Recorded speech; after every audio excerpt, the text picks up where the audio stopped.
And first, I would like to thank members of the public. There's at least one here in the meeting hall, and those of you that are online, apologize for the short delay.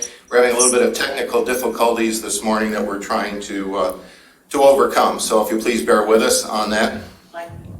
I will call this meeting to order of the Standing Committee of the Budget and Finance, and just basically, this committee is authorized by resolution from the Township Board. We have a charge that was given to us describing the membership of the committee, the fact that the Township Administrator will serve as chair, that we will select a secretary, we will set our own meeting dates and times, which we will do this morning.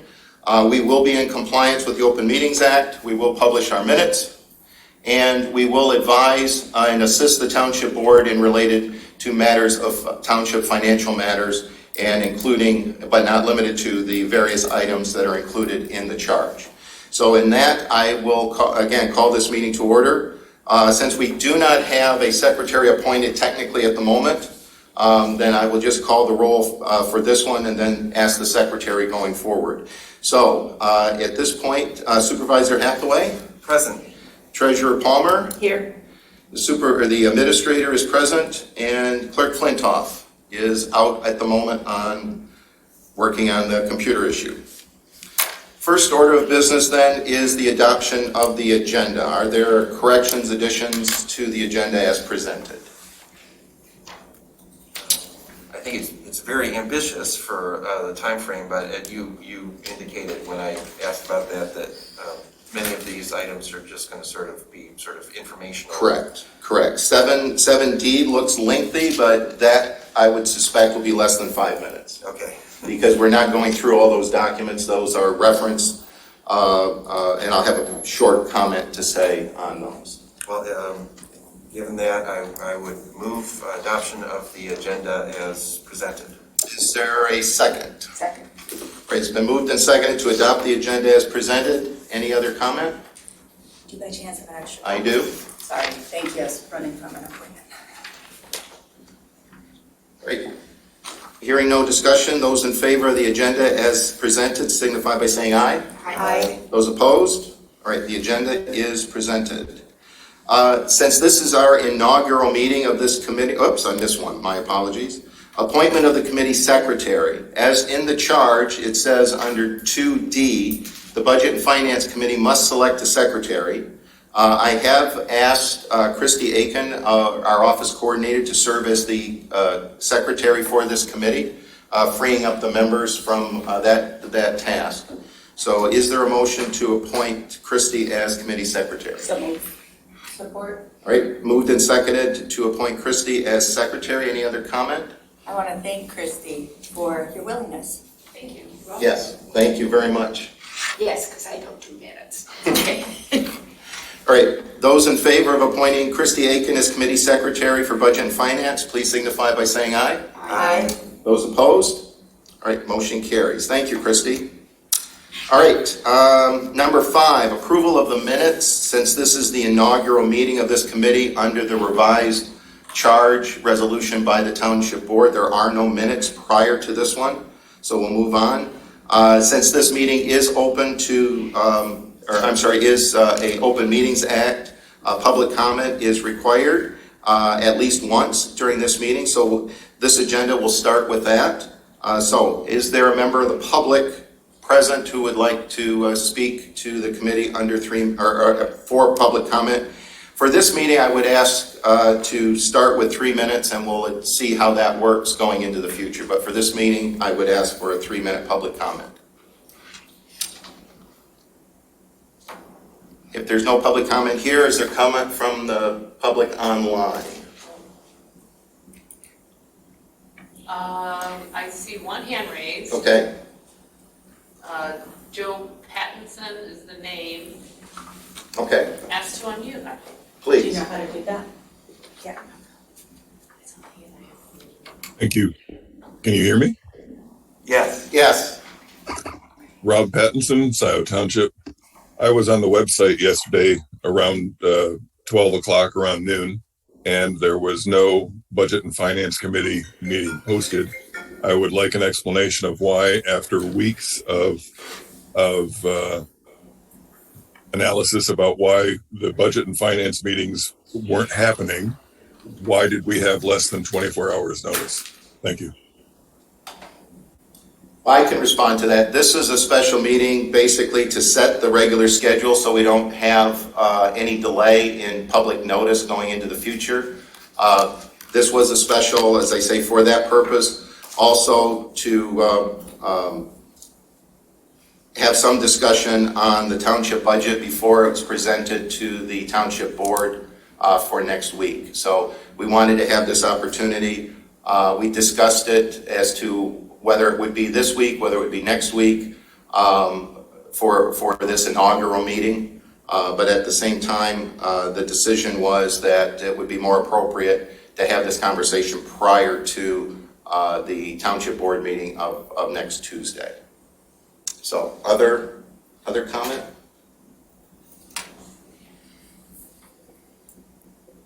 I don't see any other hands raised. All right. Then moving on, first order of new business is to set the regular schedule of this Budget and Finance Committee meeting. The discussion that we've had trying to coordinate schedules seems to suggest the third Thursday of the month at this time period, 10 to 11:30.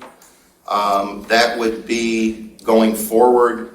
The third Thursdays, April 21st, May 19th, June 16th, July 21st, August 18th, September 15th, October 20th, November 17th, and December 15th. Those are fine for me.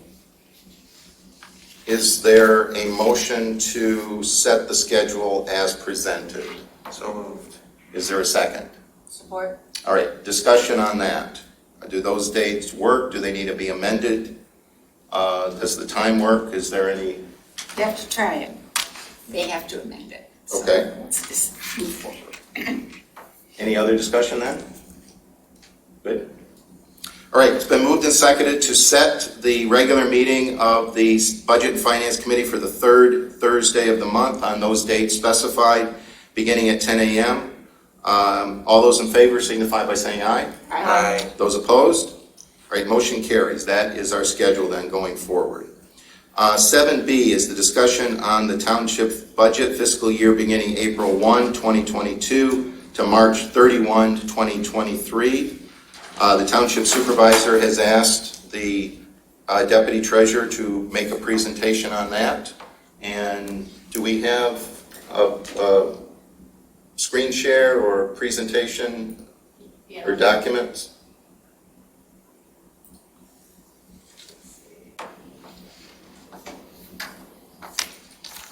Bear with me, everybody. Let's see if I can make this happen.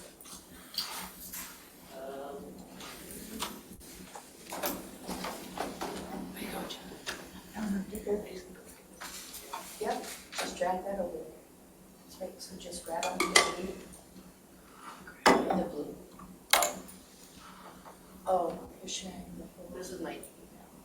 There you go. There, okay. This is the best I got. No, that's okay. Okay. You just need to, you can make it bigger. Does everybody see it okay? No, but that's my eyes, so. Oh. It's right in front of my face and I'm struggling. Your text on the right, can you close that box? Let's see. So, Christie. I tried to do that before we started. Go ahead. Can I give you a hand? You can do whatever you need. Close it.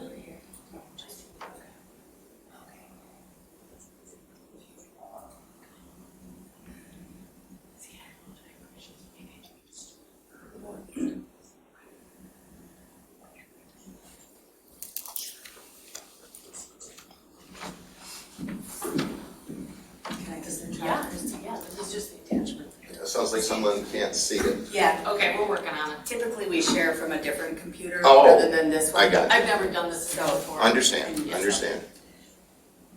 All right. It's okay. So if you download it, oops. Yeah, if anybody, Will, could you share? Are you on Zoom? I wasn't on Zoom, I just have it up on my screen. I Okay. can try and get on Zoom. Let me see. If Sandy or Will could just hop on Zoom and share, that would be easier.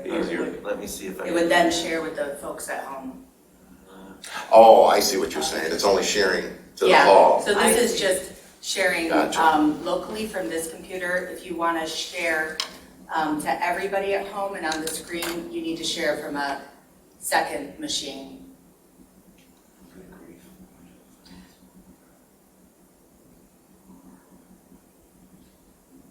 So, yeah, so typically, like, you've got like 14 people at home. Yeah, I know.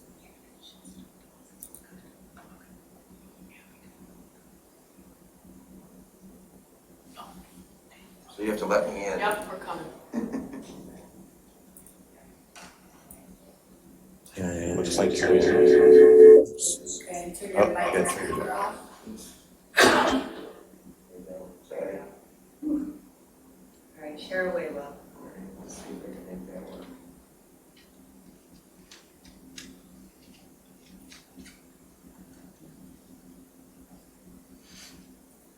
There you go.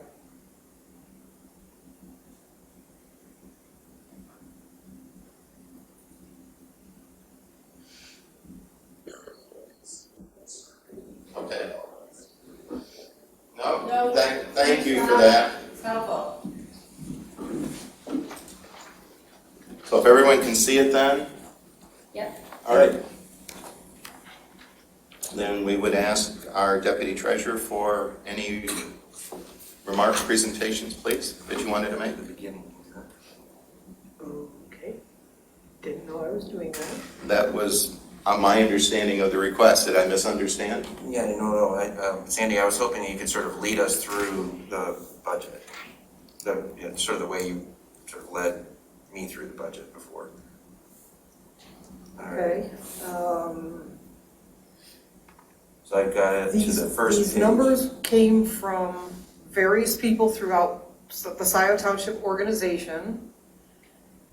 And they came with using my 30 years experience and reading the financial report as it stands at this moment in time.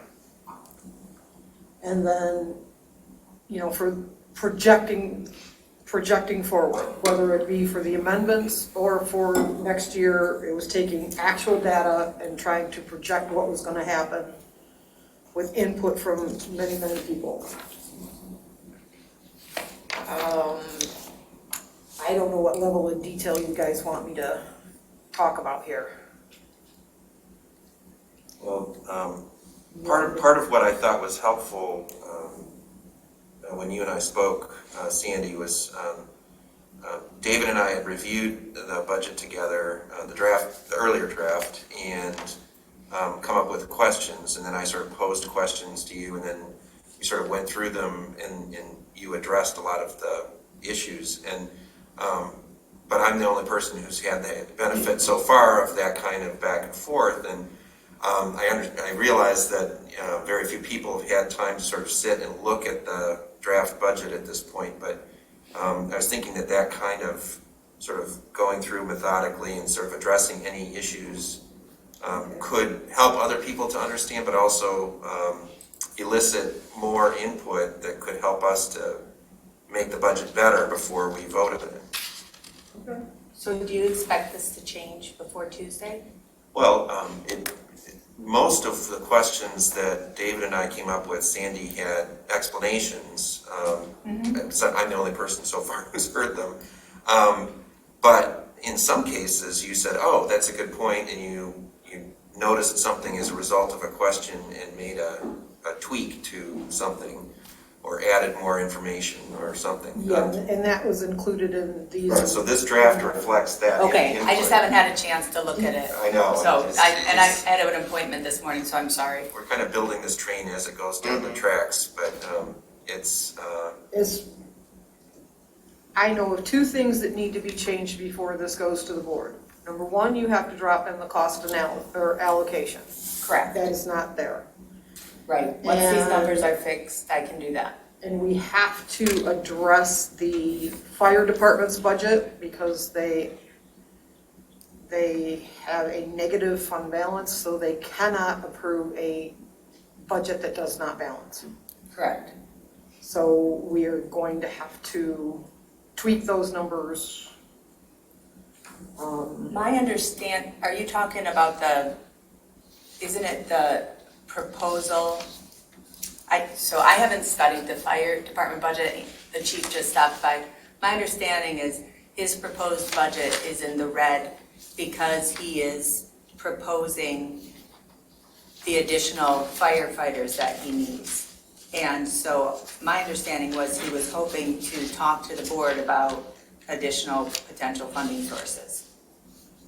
Go to the board. So I thought that was the beginning of a conversation. I don't know, you've talked to the chief the most. Yeah, And Sandy.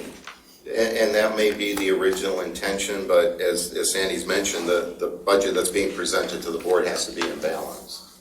I understand, we have to Right. adopt a balanced budget. Right. So if that's the expectation, then there needed to be some additional adjustment internally to make that number Yeah, and correct, or in balance rather. Yeah, I don't know, that was what I thought the issue was, and I said, talk to Sandy and David, because, if that's what you want to propose, then you can put that in the proposal. I have not spoken to Andy since we had the management meeting on whatever day that was. Okay, so maybe you could check in with I'll him. check with him, because I've I had just more don't know. conversation about capital improvement issues as opposed to staffing issues. Yeah. Because it may be just, I know in prior years, I'm not promoting this or not, but I'm saying like in prior years, like last year's proposed budget, we proposed transferring in $300,000 of general fund for the parks projects. So I don't know if that's what he's thinking, like is a proposed transfer from a general fund or another source. I don't know. I don't want to speak for him, I'm just saying that's what I thought the issue was. If that is the issue, then that should be in the proposal, right? Correct. And I don't think last year's example that you referenced, it's not the same scenario. That was a whole different reason why. Right, but this is general operating. Right, but the mechanics would be the same, and I don't know, Sandy, if you and the chief talked about that activity transfer, and I just don't even know. Okay, I just wondered if maybe he doesn't even know how to propose that, Okay, so because he's never had experience doing it. Okay. the township has numerous funds for various projects and processes. The general fund basically operates the entire township, and that's made up of many different departments.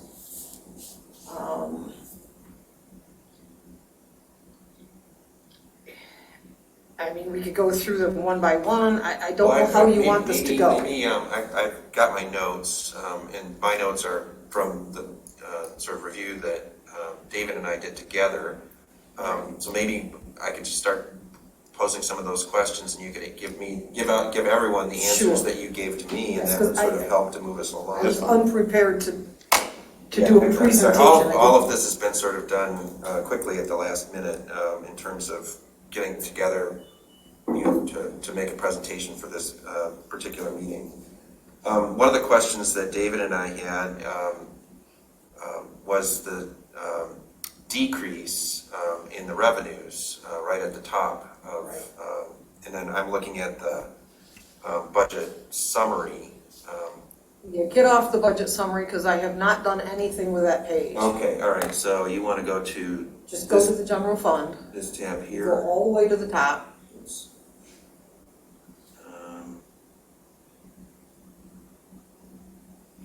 Oops, this is slow, sorry. There we go. All right, I highlighted the three major components in the general government as to why there was a decrease in revenue. Number one, the tax collection real property taxes, from what is currently posted, that was just budgeted too high. The same way with interest earnings, because interest earnings as posted at this moment is only $3,275.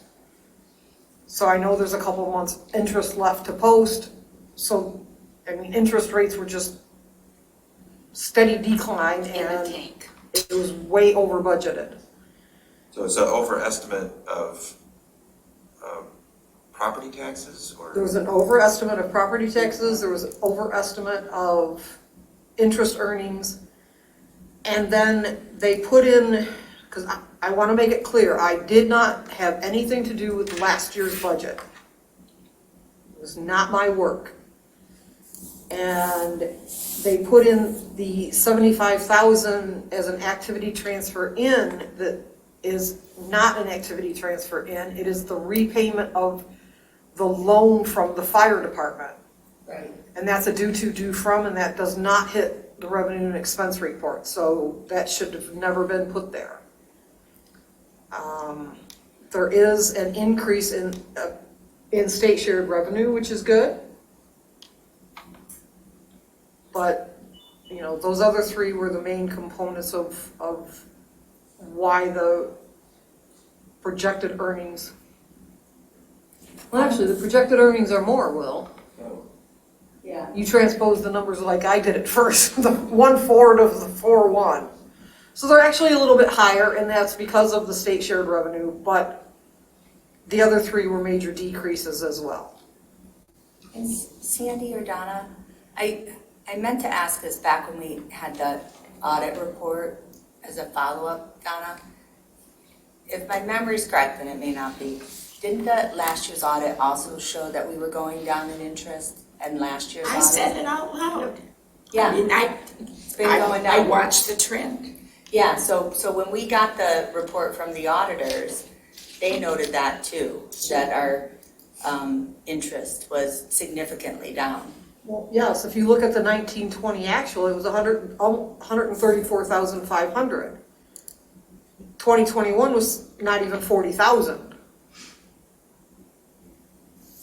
That's a huge decrease, and it's just because of what's going on in the world. Sure, but, I will say why the board adopted the $40,000 estimate was because it was almost 40,000 that had come in the year before. Right. But interest rates kept going down. And we never adjusted it. I got it. I think we're paying the bank interest now. It seems like We're it. not. Some countries are. Yeah, I'm sure. Wow. Some countries have negative interest. You have to pay the bank to keep your money there. Wow. So, like I said, I went with everybody else's contribution. I went line by line, compared the actual as it sits right now to project what it will be for year end and what it may be next year. And Sandy, so I know this, but I want to say this out loud so we're all clear. When we're looking back and forth between our reports out of BSNA that the board gets every month, the revenue and expenditure reports, and then looking at the budget, the line 2122 approved is the amended budget. It was the way the budget sat when I created this spreadsheet in January. Any Right. changes since then have not been included. I just have not had time to go back. Right, so there aren't any amendments to the budget since the end of January. So it's the amended budget, that column, the revenue and expenditure. It's the amended budget is the same as what says 2122 approved. So, and then, no, I'm sorry, Sandy. So the 2122 approved is the amended budget where it sat at the end of January, which is the last time we did any budget amendments, so that's up to date. And then the 2122 amendment request includes all the budget amendments we've made to date, plus the additional ones you recommend. Yes. Okay. If you want to put it that way, sure, but Okay, I don't look at it that way. I just look at the way the actual numbers are and then project forward from there what the year-end might look like. Absolutely. Any prior approved budget really doesn't play into it unless there is like a project that is ongoing, and so you know the project was approved at this much money, we've only spent this much, we gotta make sure we still have this much left in the budget to cover it. I understand, but because just at the end of the day, when we adopt the budget next week, or at the end of the month, the amendment request, we're gonna be making David, just so we're clear, we're making a portion of what's in that column change, Okay. okay? Because much of that change has already been made, okay?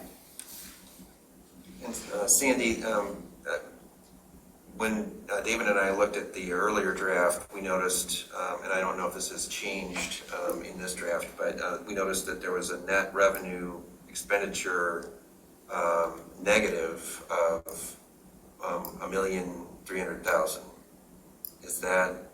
Has that changed to this draft? It should be the same. And when you and I met, For next year, yes. for next year. So when you and I met, you explained sort of why that is the way that it is. And I thought it would be good to sort of share that with others and get input. Well, it is because, you know, there are more expenditures in operating and there are more expenditures in projects people want to do than the general fund has money coming in to do them. And whereas you can spend into your fund balance, it, you know, because the general fund has a healthy fund balance. So for a project, you can spend into your fund balance. But the reality is you can't do that for very long. Right, so the way that I understood your comment to me yesterday is that while it sort of makes sense to do a one-time expenditure from in that manner, if you were, for example, adding positions like what we were just talking about with the fire department, it would be kind of You wouldn't want to use the you fund wouldn't want to balance use for you that. wouldn't want to use the fund balance to finance them because then eventually you wouldn't be able to sustain that. Correct. A one-time hit would be, you know, we need to repave the parking lot. It's a one-time hit. It's not gonna happen, you know, again for 20 years. That's okay. But hiring additional people when you're in the negative is not a smart move because you're not going to be able to sustain that hiring. Right. And Sandy, when we looked at the deficit spending in the general fund last year, I mean, my memory is one, this has been a problem for a while, a growing problem, and that a big portion of what we need to look at is the planning and zoning. Where last year we had about 150,000-ish deficit. And so that's where we started tracking them separately, but we need to look at fees, as we all know. But we have a lot of expense for planning and zoning, and my suspicion is that we may not be fully recouping our costs. Well, we're not. This year's budget is just under 190,000 in deficit, and next year's is just under 250,000. Yeah, And that's just planning, that's just planning? that's just planning. Yeah, so planning is You getting, know, zoning is another 100,000. yeah. Can you show that on your spreadsheet? It is, Where you should I? gotta scroll all the way down to the bottom, Will. Okay. Planning and zoning is like 701 and 702. There's zoning, there they are.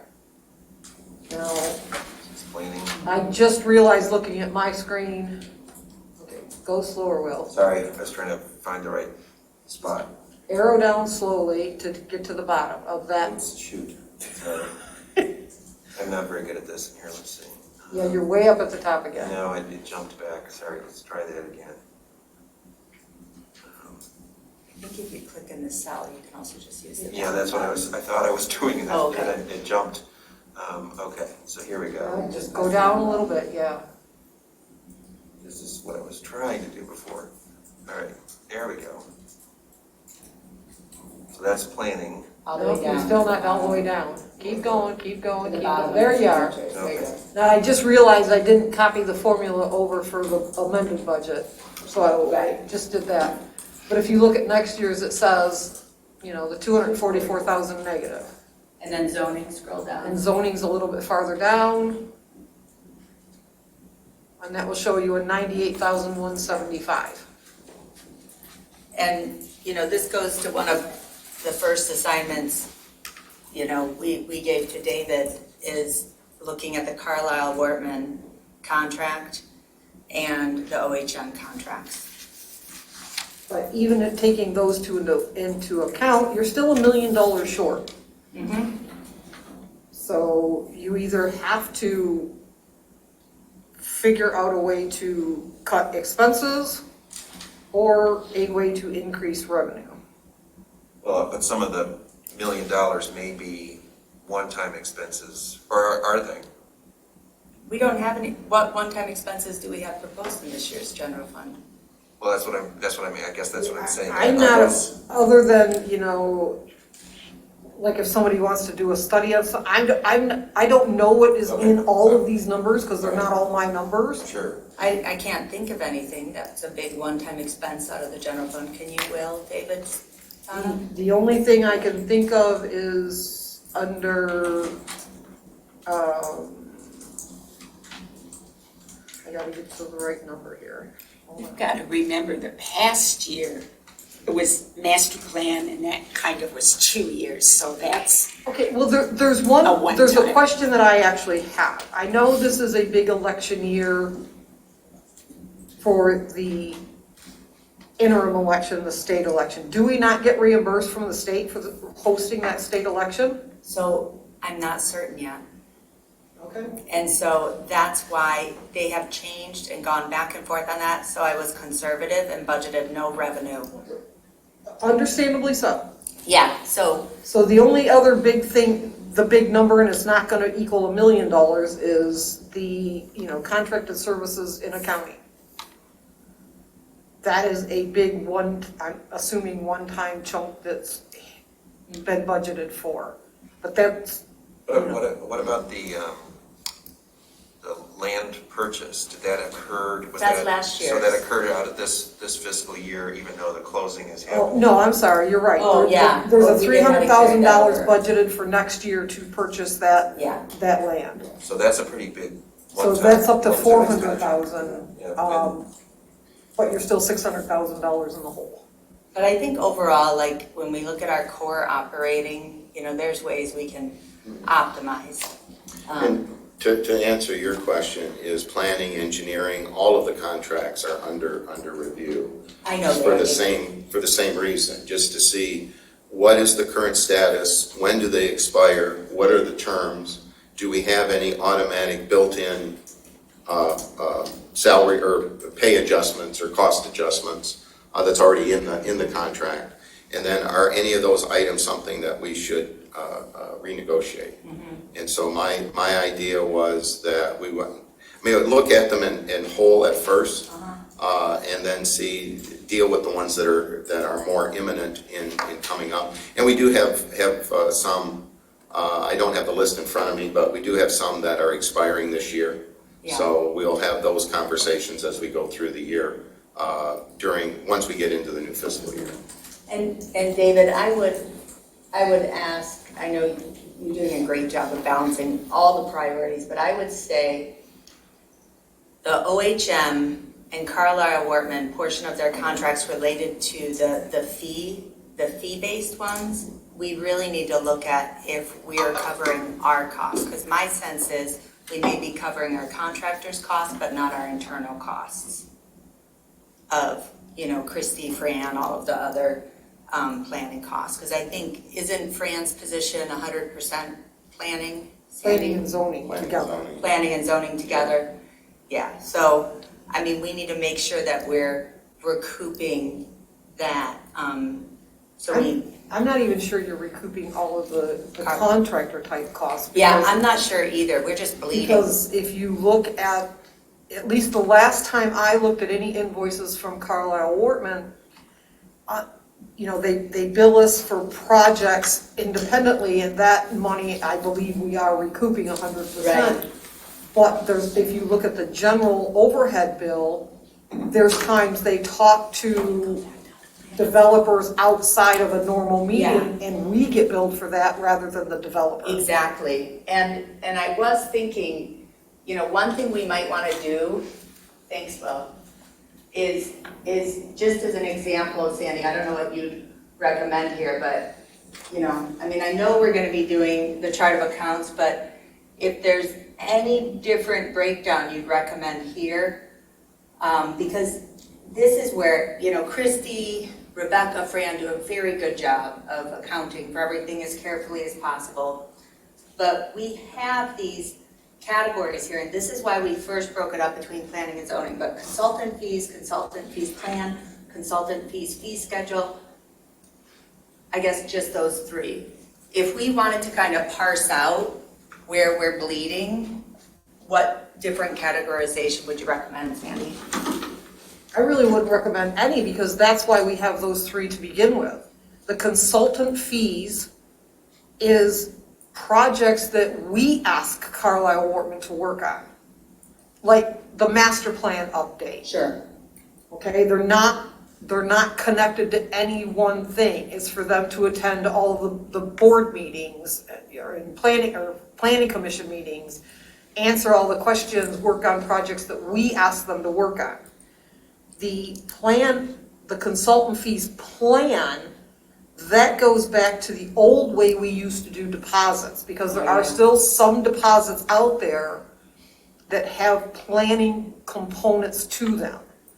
And then the fee schedule was the new way that we started doing it, where if Carlisle Wortman charges us $400, we charge the developer $400. Right. So that one is, in theory, it would relate and be equal to the,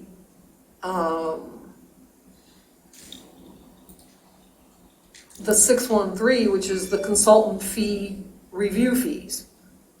Yeah. But the reality is, when we take in the money and when we, write the check back out to Carlisle, it doesn't always line up on fiscal years. Some years you get more, some years you get less. In general, it is supposed to even itself out. But I would say that 115,000, I'd be curious to see how much of that really should be billed toward a project instead of to the township. I think you'll be surprised at how much that is. How much? How much we're not recouping. That we should be.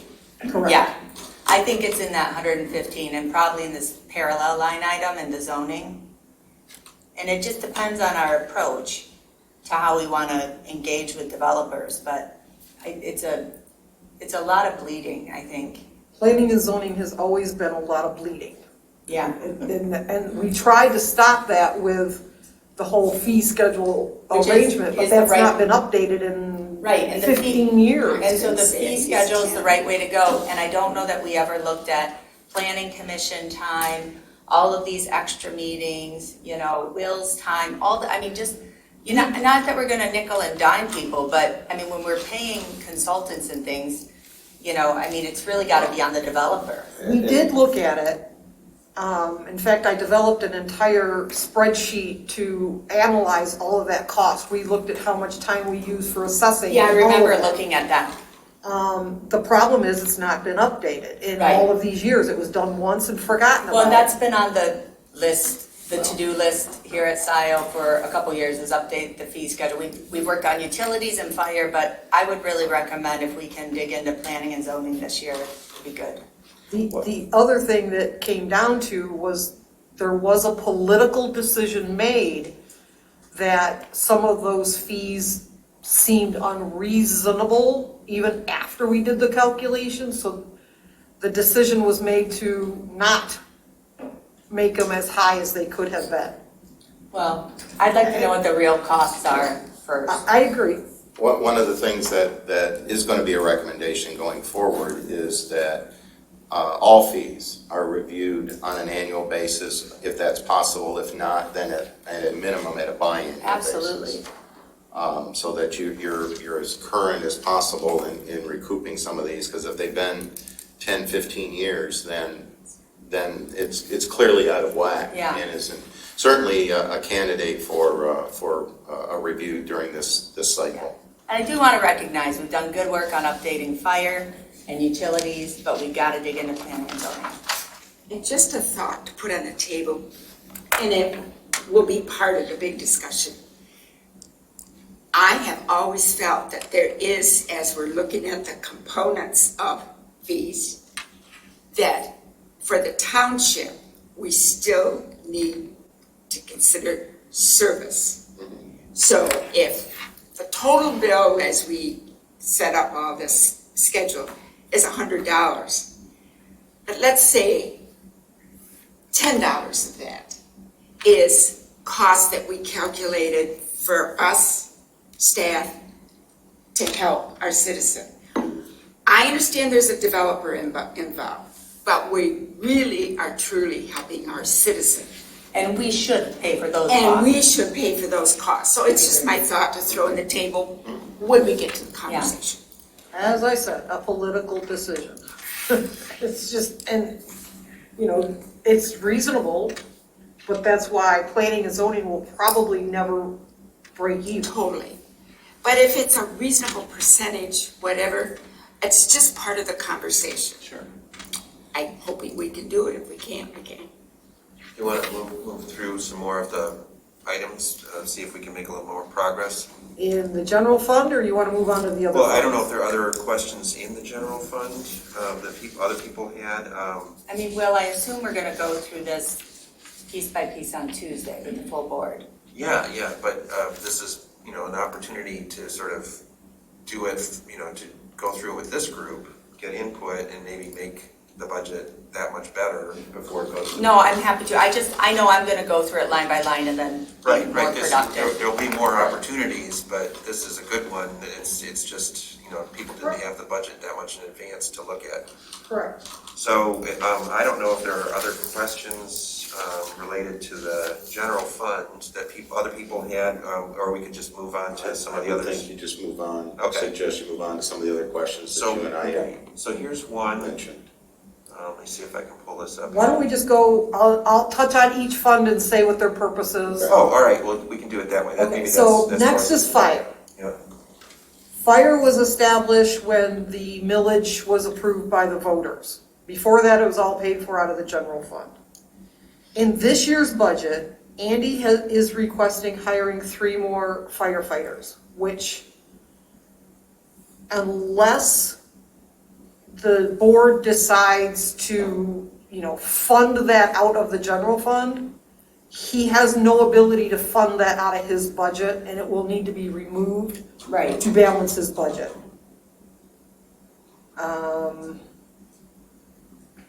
And, he had also wanted to put in there a reserve for capital improvement, and that's gonna have to be removed. He doesn't have the money. We have to make that balance. But if we fund it out of the general fund, are we saying that we're somehow dedicated? Then you would be signing, if you hire more people, you would be signing up for a continued year after year, and that is unwise. Well, it's not sustainable out of the general fund. We'd have It's to, not in a sustainable. sense, we'd be sort of like making a commitment to find some kind of revenue. To increase the fire SAD Yeah, ultimately. somehow to support that, right? Correct. Okay. All right, so parks and pathways. This also was established due to a voter-approved millage. It is in its infancy, so it is difficult to accurately project what they're going to be doing. They have identified certain projects that they want to work on. I will say to the clerk, you need to look at how things have been posted in the general ledger. There are things that are not lining up in the right department of this budget and will need to be corrected, or we will be in non-compliance. Okay, can you highlight those line items for me after this meeting? I can. Thanks.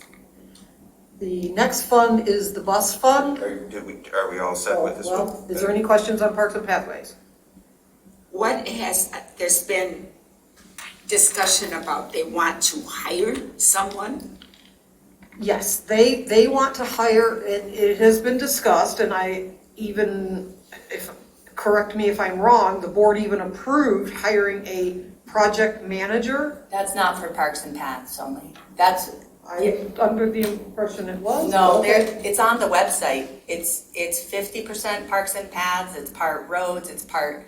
Okay, so it It's is, the one that we approved in August. You guys remember? okay, so Yeah, the funding it is for spread. Parks and Pathways. But there's limited revenue for that. Right. so I'm that's sorry, why. I'm sorry, but Sandy, sorry, it was only, I think like 50%. You guys can look at our website. Yeah. And, or our authorized list of positions, but I think Parks started calling it a Parks person and thinking they had to fund the whole thing, when there's not enough work for a full person on Parks. Right, but the other issue with Parks and Pathways, and this budget is not going to be in compliance to it, and I don't know how to make it in compliance to it, is when that resolution was passed by the voters, it limited their ability to use only 15% of the money. Correct, from estimated And revenues. for next year's budget, that comes up to be about $127,000. Can I see your calculation on that? You take the revenue. If you look Take at the 15%. Parks millage of $850,000 and take 15%, Oh, no, I'm sorry, but can we, I mean, not right now, but what we've done before is looked at the expenditures and see if we're close to that 127 or not, the projected expenditures. well, what I did, Using the admin category, because we Yeah. have that calculation Yes, from yes. about, But Rebecca and Sandy did that about 9 months ago. even if the 127, and I would agree, that's roughly the 15%. Sure. Even if there's some left over, it's not enough to support a position solely from that millage. And I never supported that, the board didn't, and I don't know where they got that I idea. understand, but then, the Parks and Pathways request, because two separate groups, I understand. they both requested to spend $100,000 in hiring somebody. Yeah, it's not realistic. So what I did was I pared it down and I said, okay, what if it was $65,000 in wages? And I put half in each one. It's still not sustainable when you factor in the benefits. Correct. Because when you go all the way down here to all of the wage line items, that $72,535 is the estimate in both Parks and Pathways, so together that's $145,000. So, My recommendation is, we've talked about before, I don't know as a full group, is that, David's got to look at kind of any of the new positions. And that my understanding was we weren't going to be authorizing brand new positions at this juncture. Are we or are we not? Typically, Well- what we started last year was we also include as the budget the authorized list of positions. I just, like with a position like this that's gonna go across funds, I'd like you to Right. have some more analysis on it What- first. Again, I'm the new kid on the block. I got here in December, so I'm not privy to all the conversation prior to that. But what this looks like, from the outside looking in, what this looks like is the project manager position was authorized by the board last year sometime without a funding source dedicated to it. It had funding sources dedicated Did it? to it. Okay. It does, in the resolution, in the job posting, and in the Okay. authorized list of positions. But then, It was but not were they budgeted. realistic?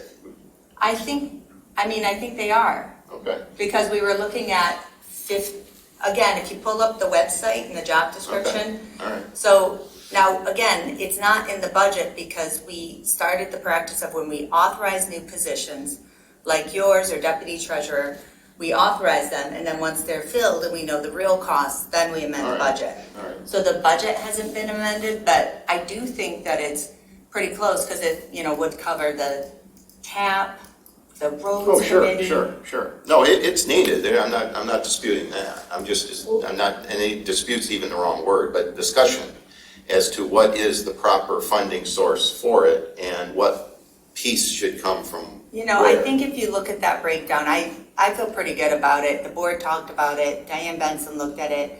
And when you look at the project manager description, I don't know what this parks director thing is, that sounds totally different.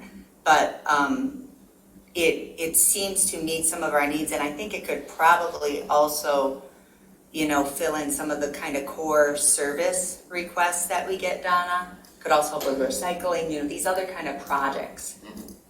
Well, there's a lot of projects. I think what we were bumping up against, and actually this was an earlier conversation that Sandy, David, and I had focused on this question of the administrative cost cap that built into the Parks and Pathways millage, is that this position isn't the only cost that sort of qualifies. I'm sure, you know that because you were part of approving that ordinance back in 2020. Yes, this was my suggestion, Right. 50%. Well, exactly. So if you start to count the consulting fees, I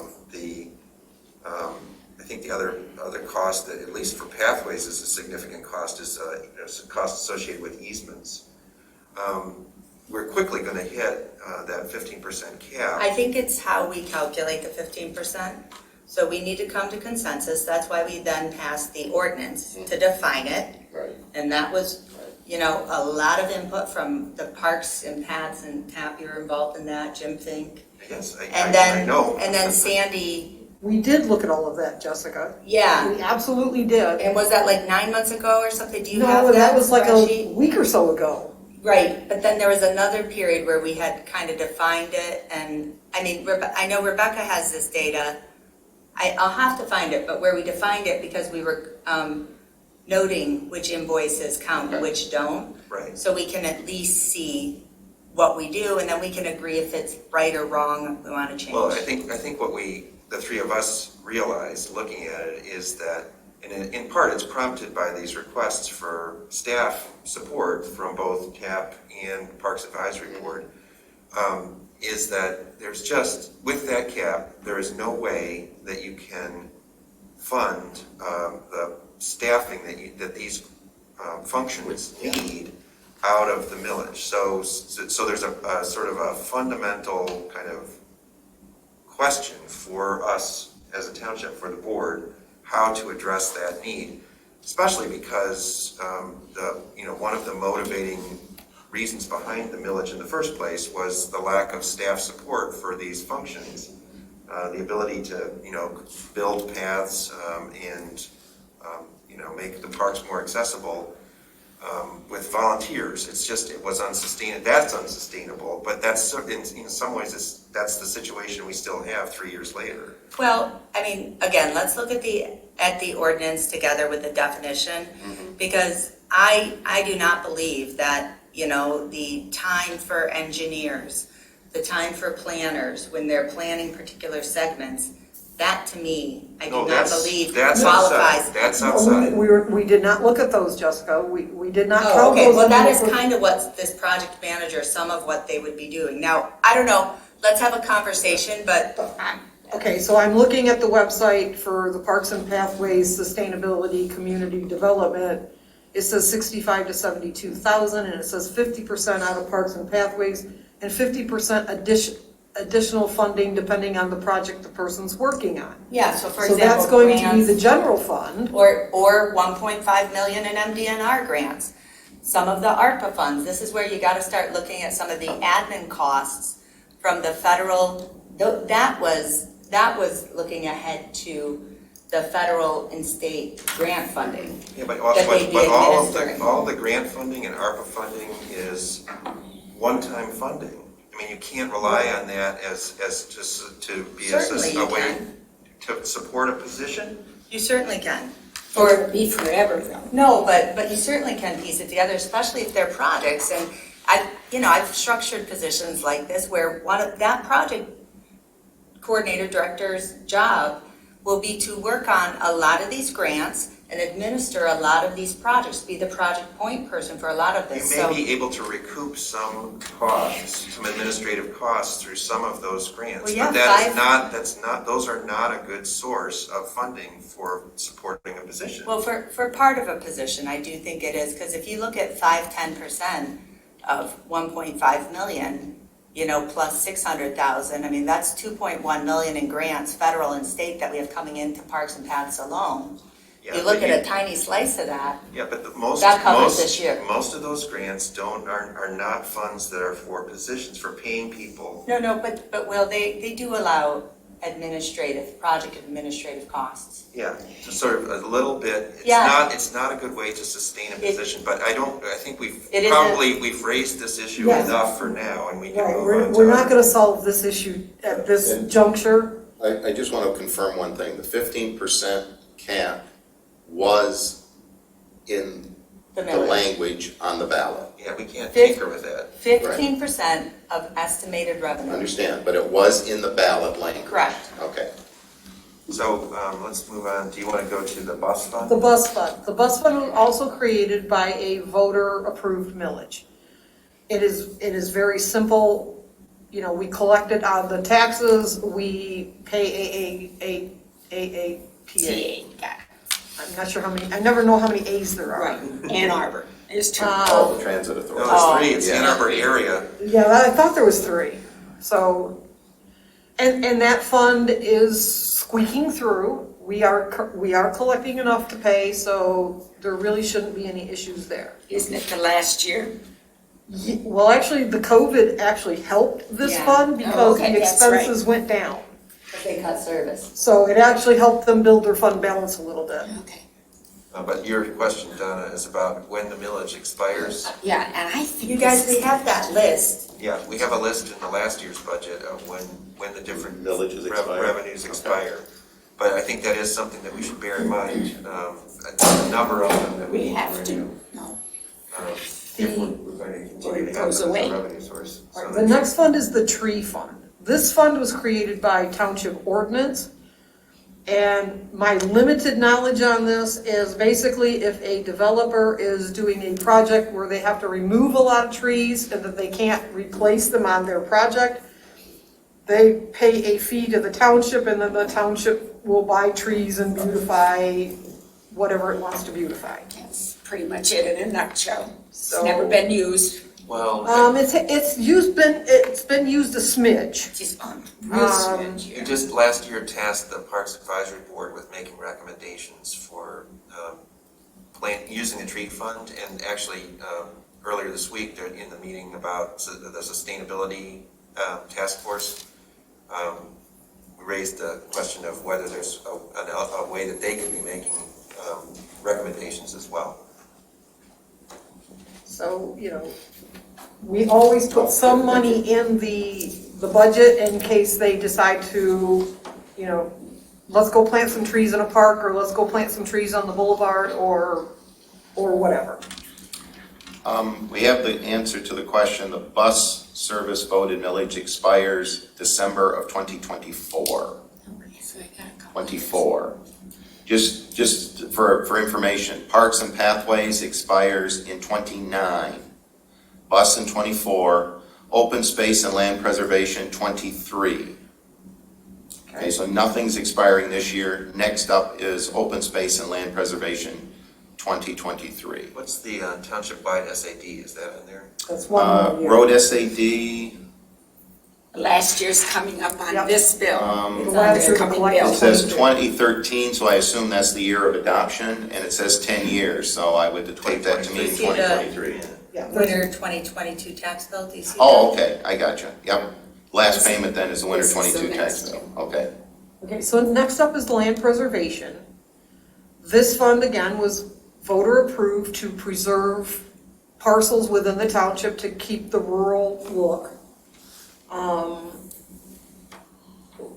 Their budget is, in a way, kind of easier than most because we just budget for a lot of money because we don't know, they don't know what projects may come up.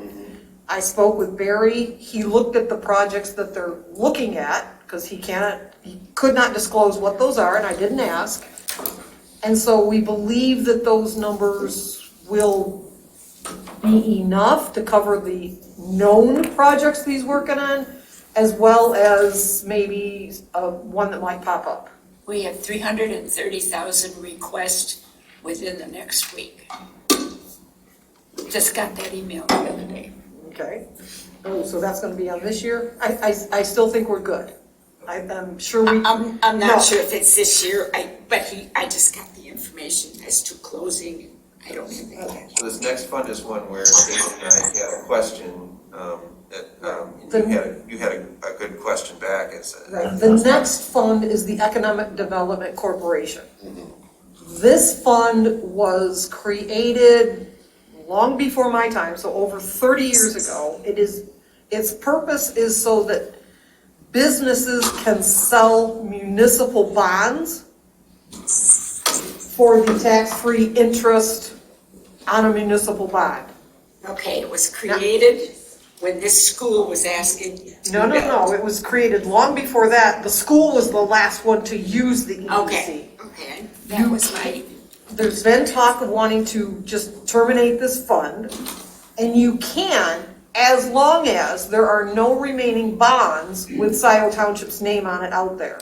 So before you can close this, you have to verify that all the Montessori school bonds have been paid off. And I did some initial research a while back on this with our Jim Fink and our bond attorney, and that is the outstanding question. We have to find that out about the Montessori school bonds. Well, the other thing is that it was created as an EDC, it was created under a statute, so there was a procedure that created it. Correct. And also in the articles of its organization, there may, so we'd have to read that as well, there may be a dissolution procedure. And it's just by resolution of the board. Okay. But are there any sort of requirements about what happens with the funds? It goes back to the general fund. General fund, okay. But we would have to, one, we gotta make sure there are no bonds, and then it needs to be a resolution of the EDC itself, which is a tricky question, because I don't know who the members are. probably the people that were last members are no longer here. So, in any case, So that's, So there is no EDC board. There hasn't been for a long time. decades. Understand. well, no, it's not. Not been decades, it's No. been, Oh, I'm sorry, I thought you said it was set up 30 years. It was set up 30 years ago, but it has been active. In fact, the EDC, was it the EDC? Yes. When was it last active, would you estimate? Well, it was, when did the Jackson Boulevard cruise begin? Because it was last used as a in and out for the cruise. Because when the cruise started, when the cruise started, the businesses were coming together and putting that on, but then it became too much. And so, and I could dig in and give you a lot more history as to the actual income, but if you look under the very first revenue line item is cruise display space. We used to charge for that, and there was all this stuff related to doing the Jackson Road cruise. I was not in on the discussion as to why that stopped. I don't even know if they're still cruised, so it was a thing for a while, did we have it last year? between 5 and 10 years ago. Yeah, it's been going on. COVID, of course, did its thing. But it's basically been taken over by the Jackson Road Business. Yes, the business. Whatever association. Right. We just sort of funded the beginning. So there is an EDC board. They just have not been active in the last 3 to 4 years. Okay, I can work with David and try to find members. I'm willing to bet you off the top of my head that Scott Hedberg is a member. Oh, that sounds right. Thank you. Okay. He was certainly active in the setting up the cruise. Correct. Okay, so the next fund is the Public Improvement Fund, 245. This fund has two purposes and two purposes only to date. It has a long history that I will not bore you with because it doesn't matter. But currently it has two purposes. Number one is the state right-of-way funds, which is the very first revenue line item. We get about $19,000 a year from the state. This money can only be used for right-of-way initiatives. It has in the recent past, I just don't know if it's longer ago than 1819 clearly, that some of that money was used on one of the phases of the Z Road Boulevard. Zeb Road or Jackson? Not Boulevard, Pathway. Really? Yes. When was that? It's before 1819, I would have to go look, Oh, okay. For 1819. because that's all of my history here is. 2018. 2018. Oh, okay, I thought you were talking about the year, and I thought, oh, wow, what is this? 2018 and 2019. So Sandy, do you have any concerns about that use, or are you saying that's? No, I'm saying that's, That's just what happened, okay, fine. no, absolutely no concerns whatsoever. Okay. I'm just saying that that money can only be used, and there's a state, you could look up the state Understood. act that, So in other words, a legitimate use of the funds, for those portion of the funds is to work on pathways. Not necessarily. right of way, Right. Within the right of way, Right of right? way. it's Right. right of way. So the other use of this fund is the boulevard maintenance. Yes. The money came from when the DDA was redoing Jackson Road and creating the boulevard. They had to buy right away from the businesses to make that road much, much wider. In some cases, the business was too close to where they needed the right of way to be, and so they had to do a total take of the whole business. Then the road commission sold the right of way, or sold the piece of land left after they took the right of way out of it to a neighboring property owner. The road commission then donated the money back to the township for the express purpose of boulevard maintenance, because they will only mow it twice a year like they mow all the rest of the roadways. And that was not acceptable to the township. Will had asked me to pull together what those numbers in this fund are, how much is state right of way and how much is, but the computers were down this morning, so I couldn't do that. Yeah.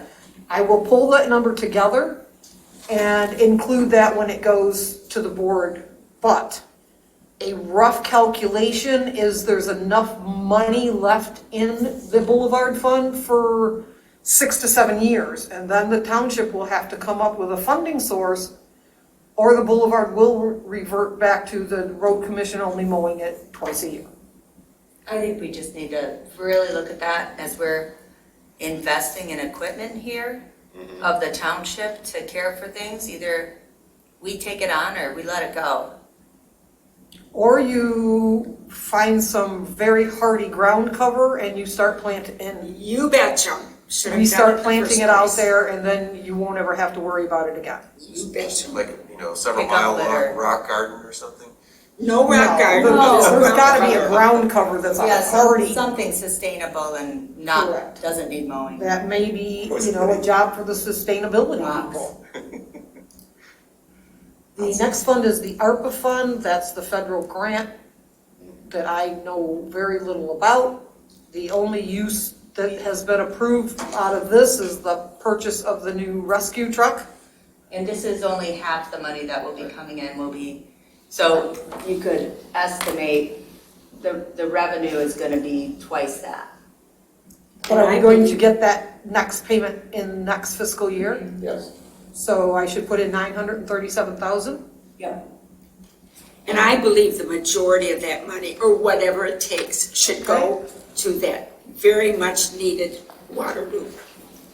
That will On be, the- And then what's left, we can decide other things that would be, that will be a board appropriate. discussion, I'm sure, going forward. well, yes, it has to be. But for It now, has to be. until the board decides what to spend it on, I've budgeted nothing. Oh, no, I'm not asking for budgeting, I'm just throwing it out there on the table so people know. Let me just interject one point here. Because it's relevant right now. If you look at the agenda, item 7D3, 3, MSU Extension, there is a handout that will post resources on the, basically the ARPA funds for Michigan local governments. This came from MSU Extension. I was starting to help with this just before I came here. So MSU has done a good job of providing information out there. So if people are interested in what ARPA can be used for, it's a good resource. Just in general, lost public sector revenue is used, and there's some discussions going on with the auditor as to how that can play in. And then also water, sewer, and broadband infrastructure are the main intent of this when it was originally adopted. And as the fire chief has mentioned, it has been expanded. That's how the ambulance was able to be Right, picked up. because of, and Public health yes. non-entitlement units and the revenue loss, so it gave us much more flexibility. Correct. So there's a lot of information out there, but you're correct that that's a board decision, and the ARPA funds must be very specifically used for those categories in which those are authorized. The other thing that I will just say, make sure everyone's on the same page. Once you start using the federal funds, you will at some point trigger the federal audit. It's just a question of how soon do you trigger the federal audit because of the level of expenditures coming out of ARPA. And I did not budget a single audit for this past year, but I would guess it'll be next year. If we're under the $750,000 threshold in ARPA, we will not trigger it. For all federal. So Yes, for all federal. So the purchase of the emergency vehicle was not not. above No. that threshold. However, if the board determines, as Trustee Courteau suggested at the last meeting, if the board determines that the one valve meets the definition of ARPA, and I would highly recommend, if we're going to go down that road, that we have external verification of that. But hypothetically, if that's done, that is a $900,000 expense. That would trigger. That would trigger it. That one item would trigger the For this year. For this year. So Correct. Something to think about. I'd let it lie. Budget-wise, when the single audit is triggered, it would be funded by the funds that trigger Right. so any fund that has federal money in it would have to pay proportionate share of that single audit cost. Okay? Okay. The next fund is the Township Wide Road SAD Fund. This was the initiative that the board authorized of $85 per parcel for over a 10-year period. As we already determined, the last collection is December of '22. So if nothing, else changes and the board doesn't renew this, then this fund will need to be used up in the road work and it would go away. And Sandy, with the budget document, and I'm not suggesting any big rework before Tuesday, but, I do think it's important on this fund somehow to note that 10% that's committed for TAP activities. Is there an appropriate place or maybe just a note at the bottom of it? Do we have that in writing? Yeah, we do. We have Board that. resolution? We do. Because this was a board. Yeah, Motion, so we Well- affirmed that in April of 2020. Actually, I just caught a boo-boo, which TAP, am I using the right, correct me if I'm wrong, Will, when we met with, was it TAP we met with? Or the dude from, That's a Carlisle Wortman guy. we were talking about pathways at the time. We were talking, yes. So we were. they had requested $200,000 of that 10%. Yeah, I saw that. I misunderstood that conversation. I put in the whole 10% in the budget. So actually, if you look down there, that whole 10% is an activity transfer out. Yeah. That's being changed back to the 200,000.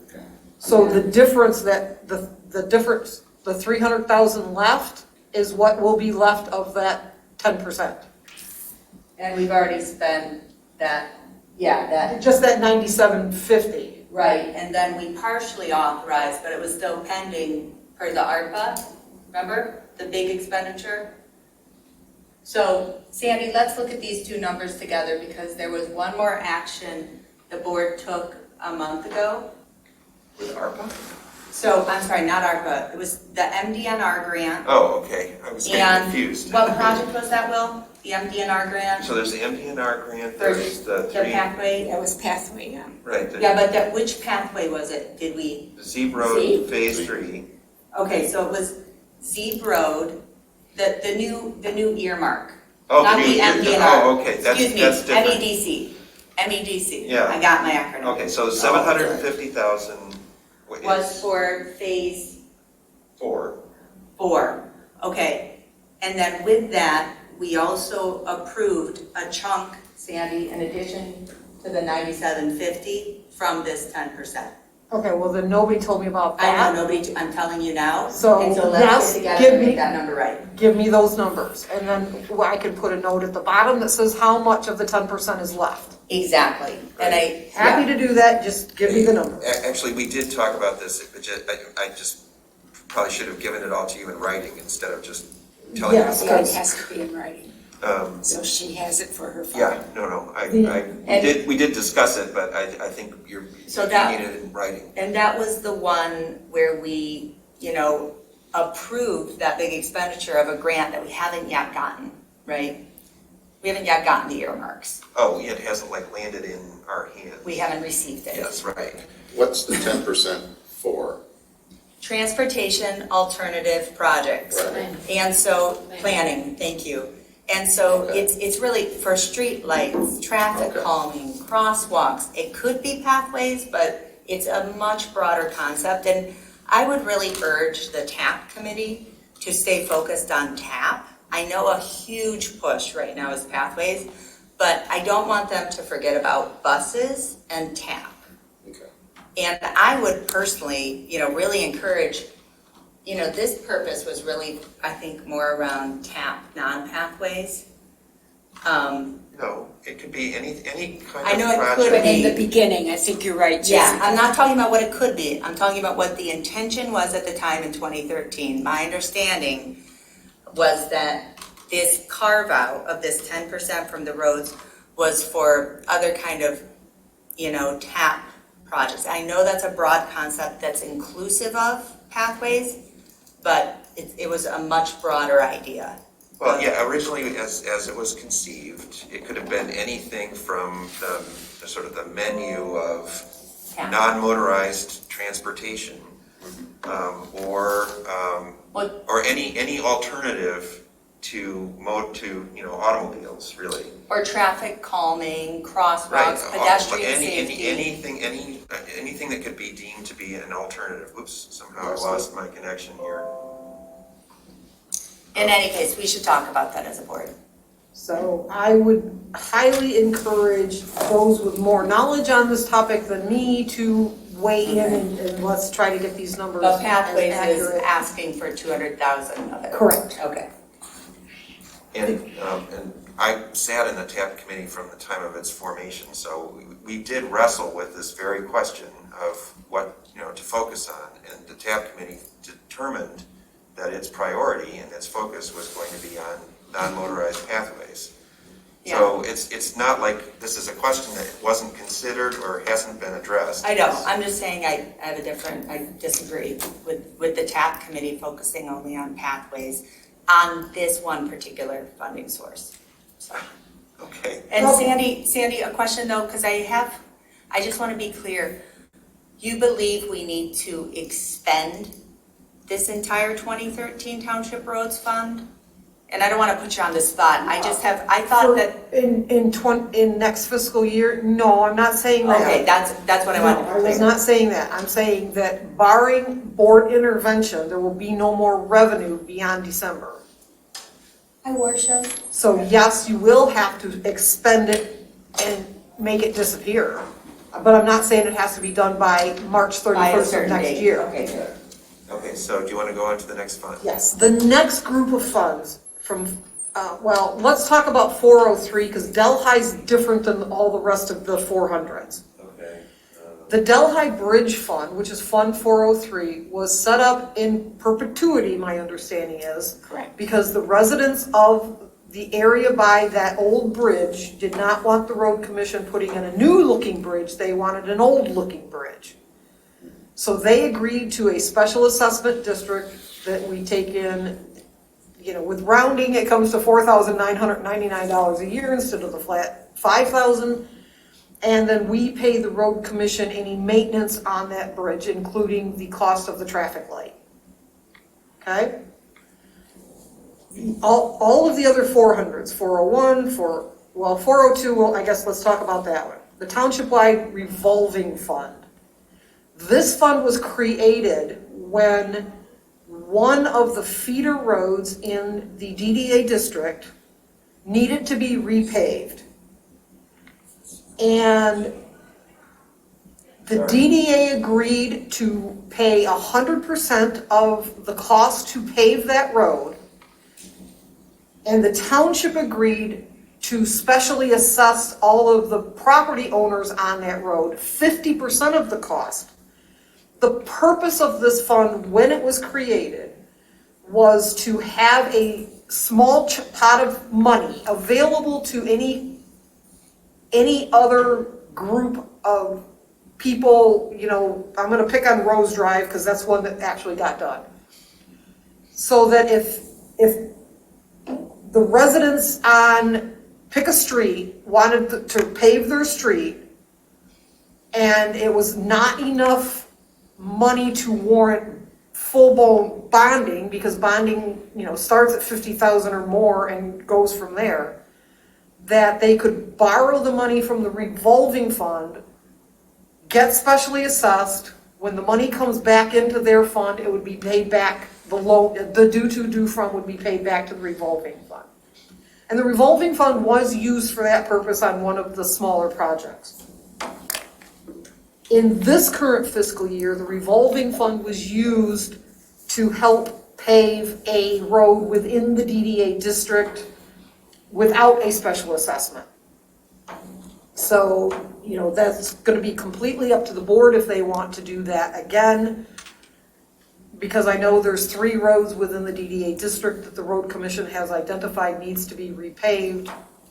That is a conversation for you all to hammer out at a later date. Okay. All of the other 400s, 401, 405, 406, 407, those are all special assessment districts created by people who wanted to have their road repaved. There was a special situation with 401 that David and I asked about it, and you explained to me that apparently we're done collecting. Right. Park Road SAD that one the 10 years have expired. We have one more bond payment. That one actually was a direct sale bond, I believe is the correct terminology, or you could just say a loan from Bank of Ann Arbor. We make the final bond payment, it's due April 1, so it's technically next fiscal year. It appears that fund did not collect enough interest to cover everything, so I have put in $2,015.81 that's going to have to be transferred from the general fund over to close this fund out. So in next fiscal year, this fund goes away. It will have done its purpose and it will go away. And, all of those road special assessments, I will highlight, I gave this to Will yesterday. Yes, Fund 405 that has Parkland Plaza, Rose Drive, and the Glade. That too is coming to a conclusion. But the law says if you specially assess for a project, you must spend 95% of that collection on that project. Those projects ended up coming in slightly under. So either, and this will be a decision of the board, either you will have to take that leftover money and improve those roads a little bit more, or you will have to refund that money back to the payers. And we raised this with the roads committee a few months ago, so I know Patrick said he might look at it. I know that Rose Drive is yours, but, you know, a resident. Yes. But, I mean, I would just like to, whatever we're gonna do, let's just decide who's responsible for contacting the residents, figuring out if there's something to be done, or let's just refund the money. So is that, who's in charge of that? That is a very good question. And you and I just talked about this yesterday afternoon, so I have here this list. I mean, one of the questions for me, when this was presented yesterday, was sort of legally, what do we do? I was going to check with Warsha. I mean, you probably have some experience with this kind of situation from your earlier career. But I was also going to check with Township Attorney and see legally what the advice is in this You would need to situation. check with Pat McGowan. Yeah. Yeah. I think he's the proper attorney to talk with. Oh, okay. But what's the don't we first need to know if there's work yet to be done or not? Well, one of my questions, and I don't want to get into too much of the details of this issue, but one of my questions is that really the preferable, an option that the township should get involved in? Is sort of like figuring out, is there something else we can do, or are we bound by the original language of the SAD, what it said the work was going to be? Yes. That would be my Well, hunch. we are bound by that. Well, so in that case, then we can't go invent other ways to spend money. I would suggest, definitely speaking to the attorney, if McGowan is the correct person, that's fine. But my recollection is that when the district is created, there's a specific language that the assessment is set for. Mm-hmm. And once that parameter is met, you may not expand it. And then if there's money left over, then the only appropriate action at that point is to refund it back to the individuals based on the same calculation model in which you collected it in the first place. So the question is, has that parameter been met Right. or not? And then if it has, then we'll refund it. And we just most recently did this with Scott Hedberg, Honey Creek, Right. Honey Creek. And we just did this in 2020 where we refunded them.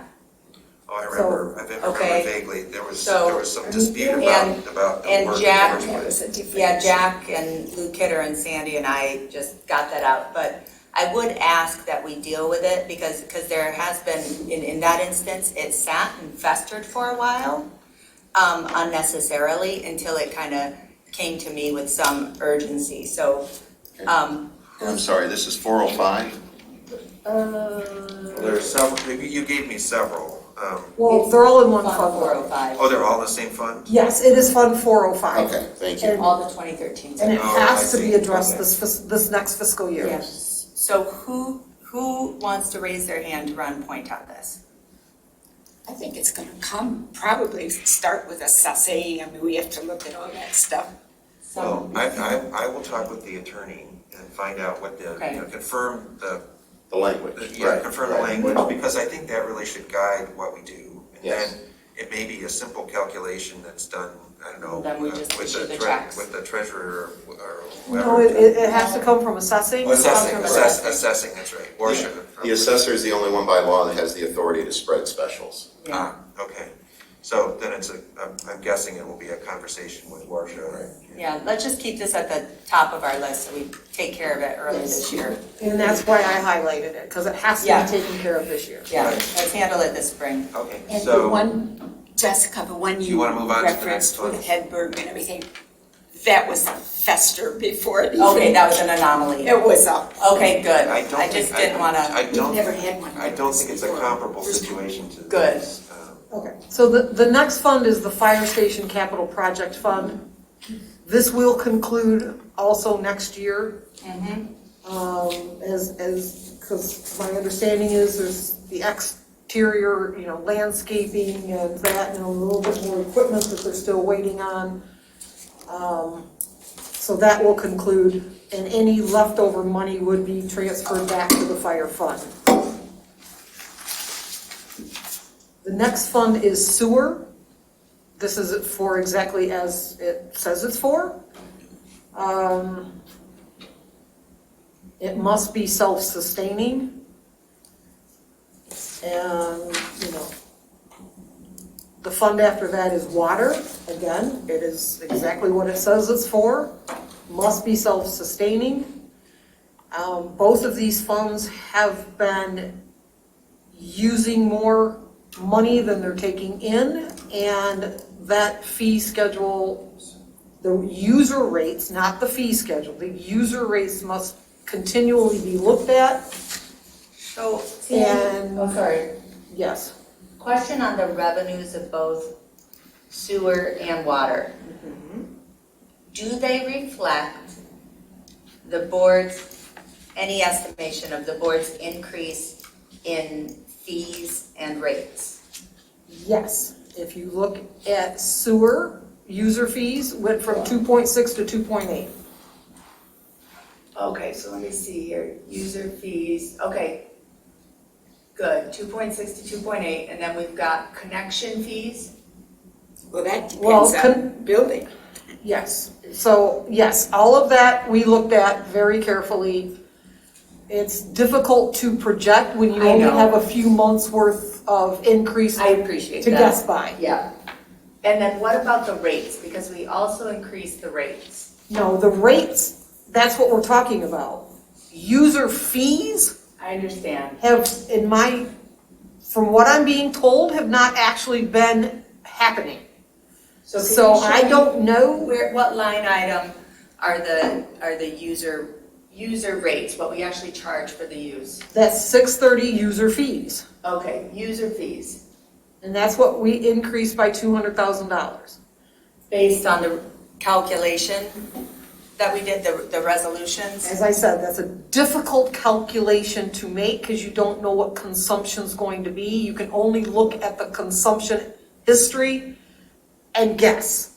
Right, okay, It's an educated kind of sort of guess.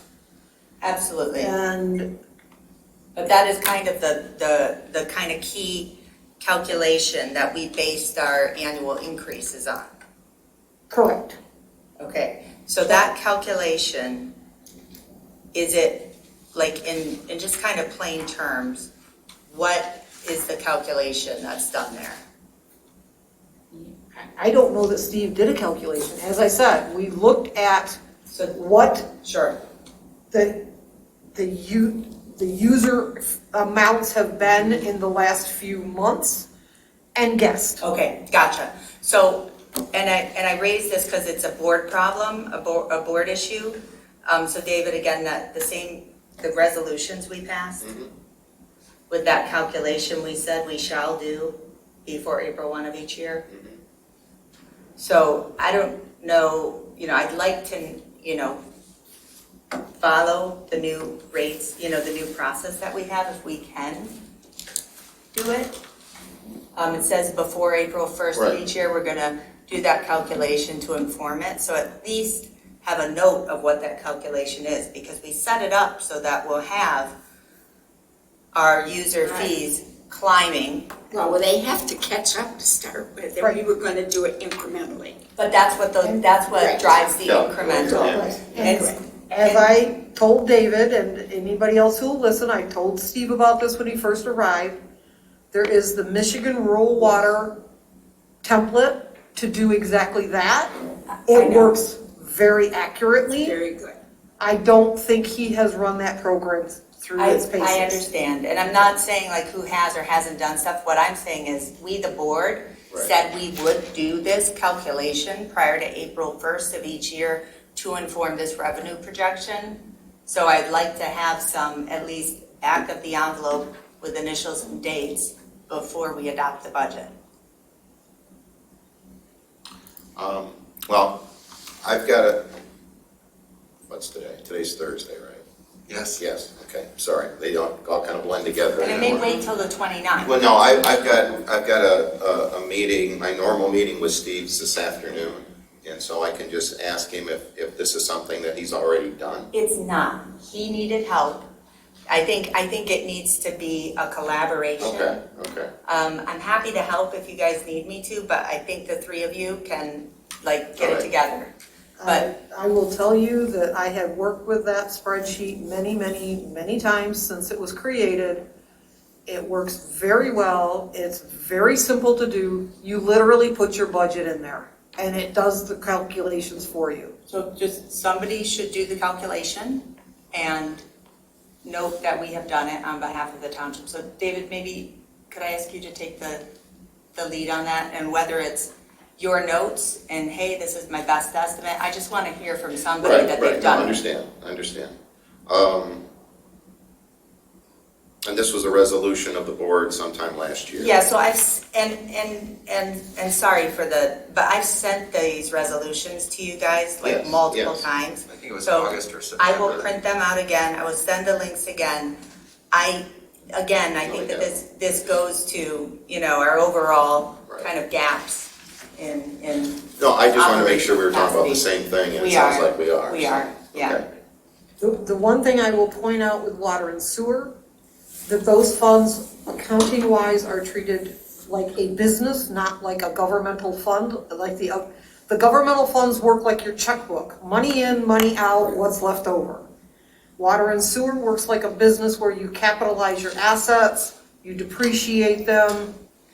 And so any of the big projects that water and sewer wish to undertake will never hit the budget because they're a capital item. So underneath the revenue section, we list the anticipated capital projects for the year. There's a couple of gaps there for information I was still waiting on from Steve. Where's this show? I don't see it. I'm sorry? Sorry. Where is that show? It's right under the black box for water and sewer revenues. So water and sewer? Yes, only water and sewer. Like under sewer, it will say ARV construction, 1.125 million. Replace the Jackson Road Oh, generator, okay, gotcha. 175,000. It's under. Under the revenues, Will. Oh, It's under The the first revenue. page. Oh, Keep sorry, going up. expenditures, sorry. Right there there. we go. So that's the capital That's what, projects for Yeah. this year. that's what he anticipates spending in capital in the next budget year, yes. And that appears in both water and sewer. Just one quick question. When you look at water and sewer, many of the line items on the expense side are exactly the same. So are we taking our utility expenses and splitting it 50-50 between the two funds? Okay, Like all the wages and stuff, Okay. it's split 50-50. that's what it looked like. I just wanted to confirm that that's what was going on. That is what has always occurred, Okay. yes. And I would really encourage Steve to bill whatever real time his staff spend on parks Yes, yeah. to parks. Okay? So do you want to move on to DDA? The last fund is the DDA. The DDA is a component unit of the township that operates independently with two exceptions. The board must approve any bonding and the board must approve their budget. The DDA board has approved this budget. So I had a question, Will, Sandy, about the fee that the DDA has paid the township historically for the finance services. So I think it was $4,500. I know that there was, or I guess $9,300. I wasn't really tracking, but what I want to say is I want the township to bill the DDA for the finance administrative services. So number one, Sandy, am I correct that the township has not billed the DDA in the last year? That is my understanding. Okay, that is my understanding too. And I know Rebecca it was on her list and hasn't gotten to it yet. So one, I would ask that we absolutely bill the DDA for this year. I think, Well, isn't that why it's increased to 9,300? Actually, the original agreement that Spalding entered into with the DDA, that $4,500, it wasn't just for finance time, it was for all things Scio Yeah, and Township support. admin, sure. Okay?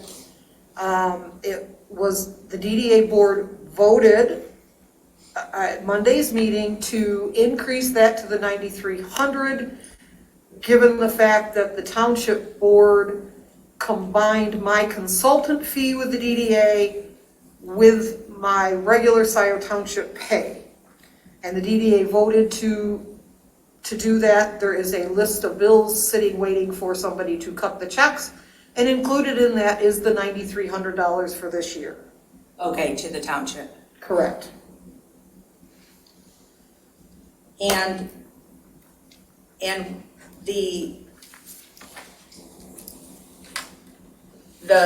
9,300, so why did the DDA want to increase that to the township? I'm just saying it They seems rather combined- generous. I don't, They combined the 4,500 with the 4,800. 48. and the 4,800 had been because I thought that we were already recouping that 4,800 from the DDA. Absolutely not. There was no agreement with the DDA. The DDA was never consulted. Okay, so it's the 9,300 and then That's right, that's the explanation. so then the 4,800 should go toward our full-time salaries here at the township, and the 4,500, I guess, is kind of spread administratively somehow. It just comes in as a revenue line item into the general fund. Okay, great. If you want to break it out and put it in particular places, you can. You don't need to. So why is that under full-time salary and not activity transfer? It's just the way the DDA has always done it. It's not an activity transfer. The DDA pays bills. They don't typically transfer money. It's because they're a standalone entity. Okay, So they're going to expense it, and then it would be a revenue into the township general fund, and they would receive it in that way. gotcha. Okay, sounds good. Okay, I've got just one question Sure. that Will and I discussed, and Will was unfamiliar with it, and so I want to just address it here because I'm trying to understand how this is going together. 405, you're talking about the income of $1,756,000. I'm assuming that's the tax capture from the property tax capture from the DDA district? 405? Oh, you mean Line account? 405, account 405, I'm sorry, account 405. I thought you were talking fund for. No. Okay, still the DDA. In the DDA, account Yes, number. the current TIR income is the tax increment revenue. That's what Okay, so TIR stands for. That's the tax capture. Yes. Okay. Do we have the formula for the tax capture? Because anecdotally, I've heard like 3 different versions of how this is done. So I would like to know how it actually is done. Please. There was a base year when the DDA began. From that point forward, as values increased, Yep. the DDA, by the law and everything, could capture 100% of the tax, township tax. No, Of the The incremental. The growth. DDA may capture 100% Yes, of all tax-generated revenues above the base. Right. So if the base moved from $1 million to $2 million, the DDA could capture 100% of all the taxes generated on that $1 million. but, Then the DDA yeah, and made an agreement with each of the units when it was created that it would split back 50% of the capture. And up until 2 years ago, that is exactly what we did. The DDA would take in 100% and then it would pay the units back 50%. That was changed. And again, without consulting the DDA, but it's neither here nor there. They have moved on. And so now all that the DDA is capturing is the 50%. Okay. now the reason that was done is because we knew the DDA was formed for 2 purposes. Water was number 1, so we had potable water and we put Right. it to the border. Right. And number 2 was the road. because we knew what was gonna happen. And we chose a boulevard, more expensive than a 5-lane, but a whole lot safer. Anyway, because we knew what would happen and how it would increase revenues for everybody involved, especially the schools. In the beginning, we captured a piece of the school. That's not allowed by law anymore. But we decided to do the split back because we were still going to be able to do what the DDA was designed for. And also, the schools were going to have significant cost increase because of people moving in and everything happening. So we shared the increase in the value of Scio Township, i.e. down the boulevard. That was the reason. Well, the reason I asked the question is the 50%, I was told 50%. That is unusually high from what I've seen in other places. So I was curious as to what the rationale was for that. Usually it's 15 or 20%. I have seen it as high as 25, 30, 35. But 50% seems to be a little bit on the high side, so I was just curious as to that one.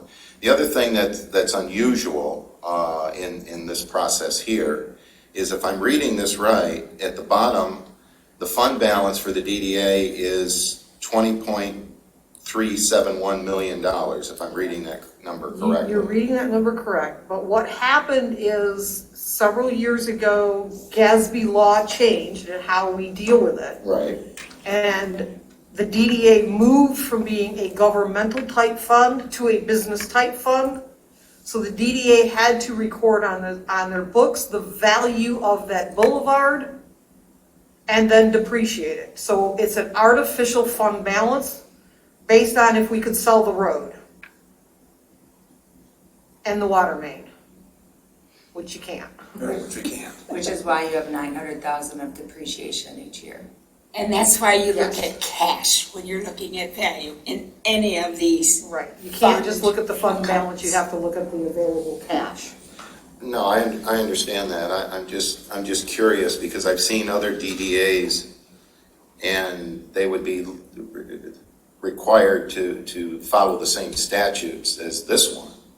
And their fund balance is nowhere near that level. So I'm just curious as to that particular calculation, as to why the road is valued in there. Because I'm not recalling that's done in other places, so I'd have to. It should have been done, I'd have to look in the history, 5, 6 years ago. Yeah, that was changed. This is changed because of a Gatsby. Yes, Okay. yeah. The Great Gatsby. Yes. We also. Well, once you get into them, they're not so great. So that gets us to the end of the budget document. Are there any other overarching questions that people have for Sandy or suggestions? I would just say thank you very much. That was very, very enlightening. I do appreciate that, and the ability to look at questions.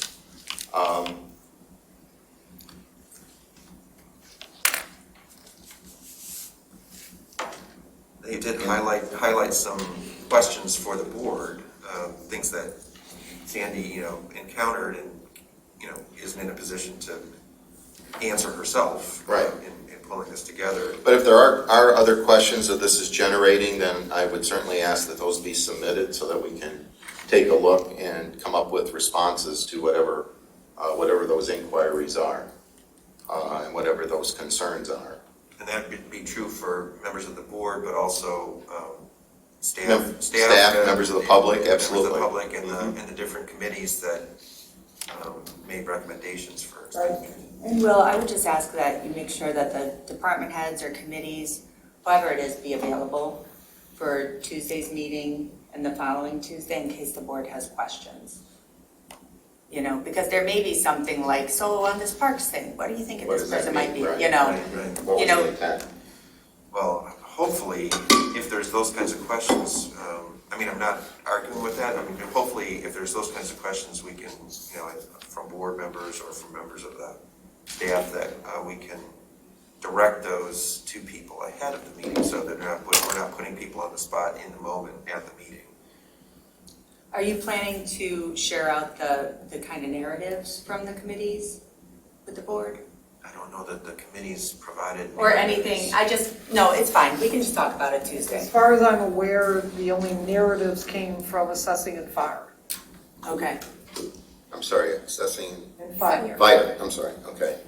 I thought there was some from utility, but you don't recall that one. I don't recall that Okay. one, but I Understand, Yeah. let me check with Steve, and maybe I'm wrong, but I thought there was something from utilities as well. And my tiny little budgets, I did explain the election budgets and stuff, so if people have questions, Will, you can just share that out. If you want people to have information ahead of time, otherwise we can just talk through it on Tuesday. So I guess my question for this group is, are you gonna talk to Andy about his fire budget? Do I just start whacking? What are we going to do to get that number to a zero? Will's proposal, what do you want to do, Yeah. Will? Well, what we talked about was not putting, several weeks ago, we talked about not putting staffing requests in the budget. And I guess, in a sense, we're sort of leaving that out there hanging. If we want to start dealing with staffing issues, then, in fairness to all the different people who made staffing requests, I don't think we can just deal with one department. We have to bring them all to the board and deal with them all together. I'm gonna respectfully disagree because this fund is unique in the fact that it's in the red. And the other funds, they can operate in the red because they have a positive fund balance. Oh, I see what The you're saying. fire fund does not have they're in the red. It is a different It situation. is a completely different situation. But are we putting forward staffing requests in other parts of the budget? There is the staffing request in Parks and Pathways, both for a project manager and for some maintenance. Because in my conversation with Rich, who's, the field supervisor for utilities, he says his guys do not have the time to spend on Parks and Pathways based on the number of hours from Howard that he says he's currently spending on just mowing the parks versus now pathways issues. Right. So the township will have to hire at least a half-time maintenance person to fill that need to maintain the parks and the pathways. And so that's in there, and the other one that is in there is that Warsha is asking for another Assessment tech, assessing type person. I don't know what, yeah. No. that's above my pay grade, I don't understand assessing, so What she's asking for is a Michigan certified technician position. It's the old level one. It's the entry level assessor position. And, honestly, I think the clearest way for us to proceed is Will, if you take the adopted authorized positions and even just mark it up by hand, because we have the assessing position in there, it just needs to be modified. Right, so Well, the that's- proposed that's modifications. what my next question was. So the difference here is that these other places, these other parts of the budget, parks and pathways and assessing, have within their budget sort of authority. They have the margin to cover these, and there's some authorized position that can be sort of pointed to. Well, yes, but they still cannot hire anybody without township board approval. Right, oh, no, I'm. so why even budget it is my point. I mean, even assessing, no judgment on the need or not need, on the quality of the proposal, but it's part of the general fund that we have this deficit. Now, I know we budget by department there, but I would just say if somebody has something very specific that they're ready to propose, it sounds like Warsha does, then I would like her to bring it forward. If somebody has something vague to propose that doesn't make sense, such as, a parks director and a project manager, and we haven't had a chance to figure that out, I would say let's hold. Something like the firefighters, I want to hear from the chief and parks why they think they need these positions, but I'm not going to put them in the budget right now. I do and don't disagree with you. Yeah. It depends on what part I'm talking about. Where I'm going to say is that conversation should have been a directive back in January when we started this process, and it was not. So people put in what they. I certainly agree with you. To pull it apart right now, I can't do it. I cannot pull it back apart. I don't have the time to do that. Okay. What and does just that mean, not to pull it apart? You mean you can't take out the things that are in? Well, it's not as easy as just saying, well, we anticipated spending $50,000 on a consultant and now we're gonna pull that out. You gotta pull out all the, not just the wages, it's all the benefits, and there's a whole lot of calculations that go into it. It's not a 2-minute process. And So can we address it this way, just to maybe get this conversation in and ended and let's get to our desk? In the past, and maybe with this budget, we'll have like footnotes, so to speak, below each fund. Can we say in there, in this budget, there are requests for, in this case, additional help? I can put it right at the bottom of each Yeah, that's what I'm saying. Yeah, And that- category. But That's- it may not be used, it's being looked at, there is a need that has been determined, or whatever the words An are. appropriation. There, you can put in the line item in the budget, that doesn't mean we spend it. Exactly. Okay, The other thing is, there's been some, let's just say staffing in general, okay? There's been multiple requests in my conversation with people, with staff members, and depending on who you talk to and what level you talk to, there's, the minimum staffing levels are anywhere from 3 to 12 positions. Right. Okay? Right now, we're not doing 3 and we're not doing 12. All right?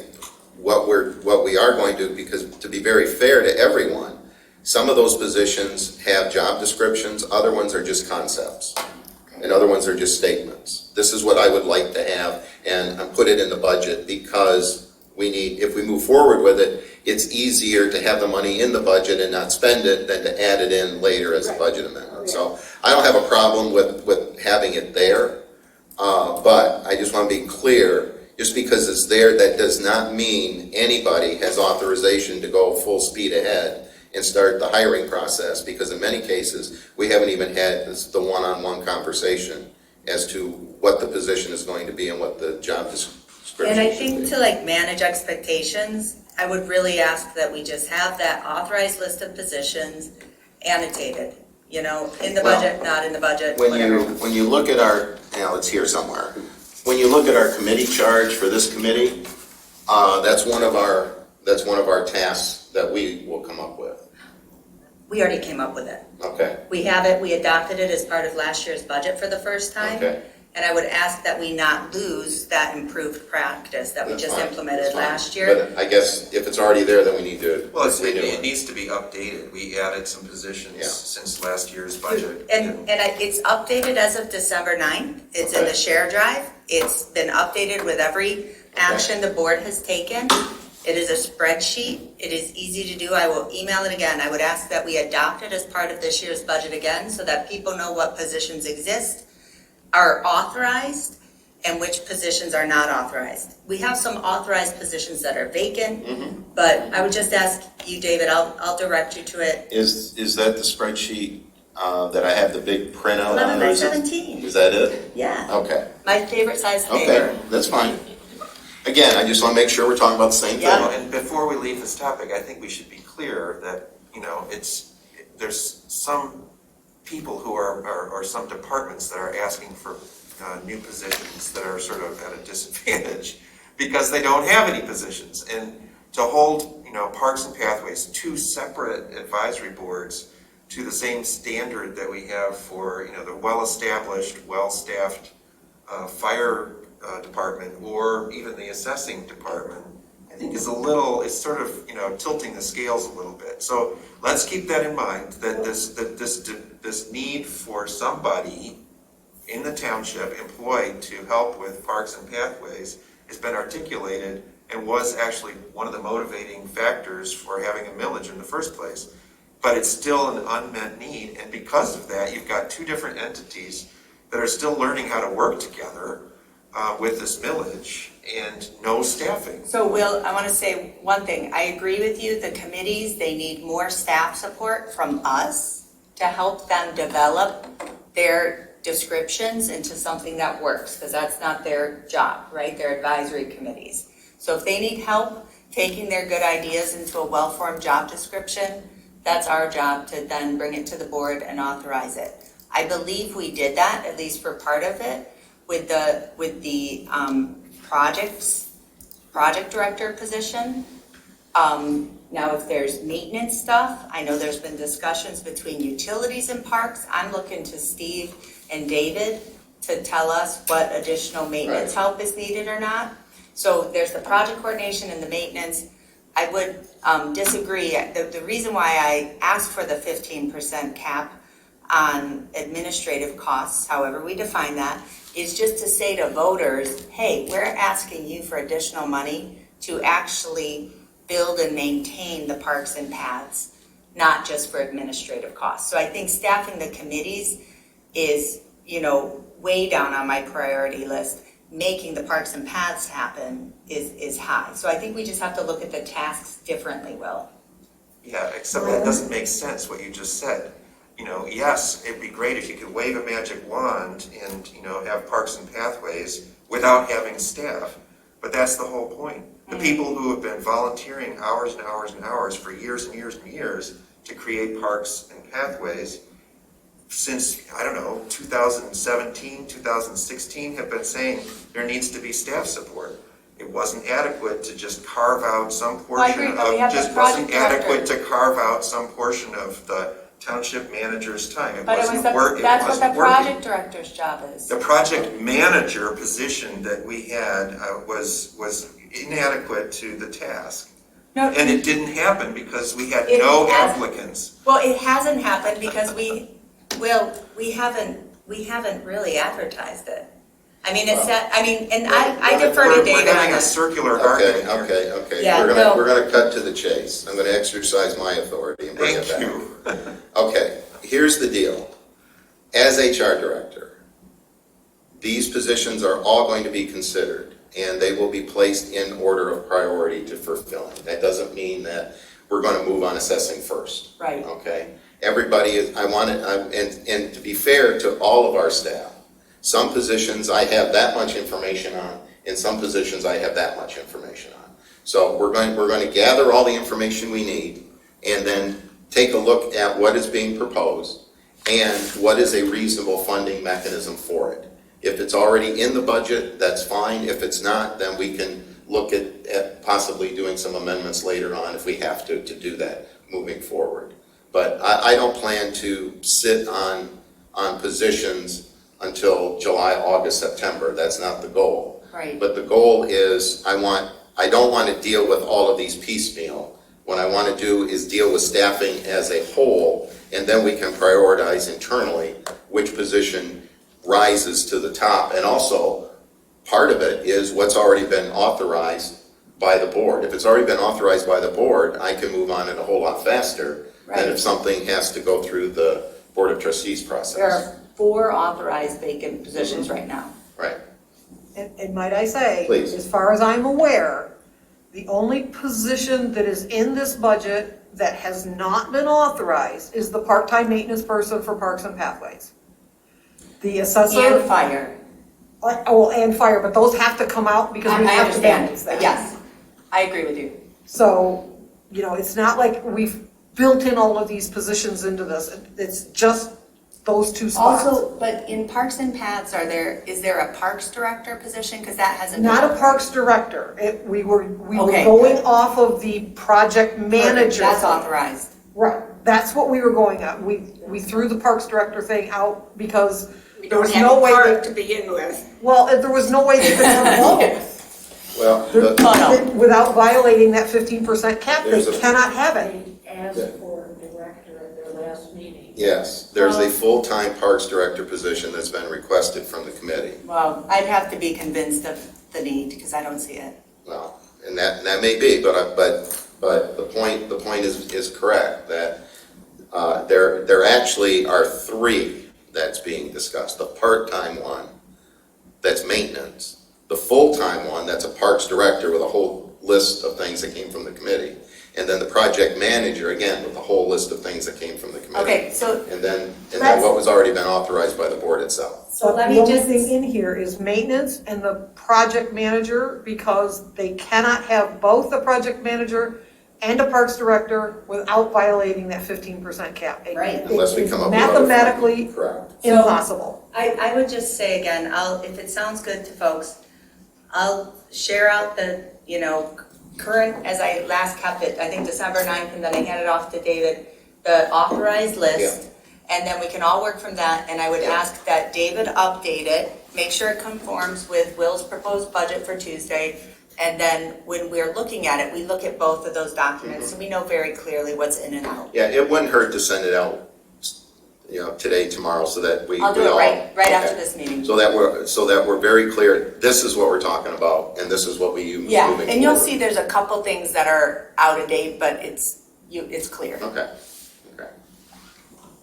All right, anything else on that? Before you move on to the next item, if you would welcome some clarification, I could offer some from the Parks and Recs meeting on Tuesday. I don't object to that. Is there an objection from? All right, Go ahead, Rob. please then. On Tuesday, the Parks and Recs department talked about this item specifically, and they identified that the Parks, Pathways, and Preserves manager position has that the amount of property that has grown in just the last 2 years alone has outgrown the ability of the volunteers to take care of the properties. Therefore, they're recommending a manager completely separate from the project manager position that would maintain and they have a job description and a job listing document as well. And that will be coming to this group, or to the board and to this group.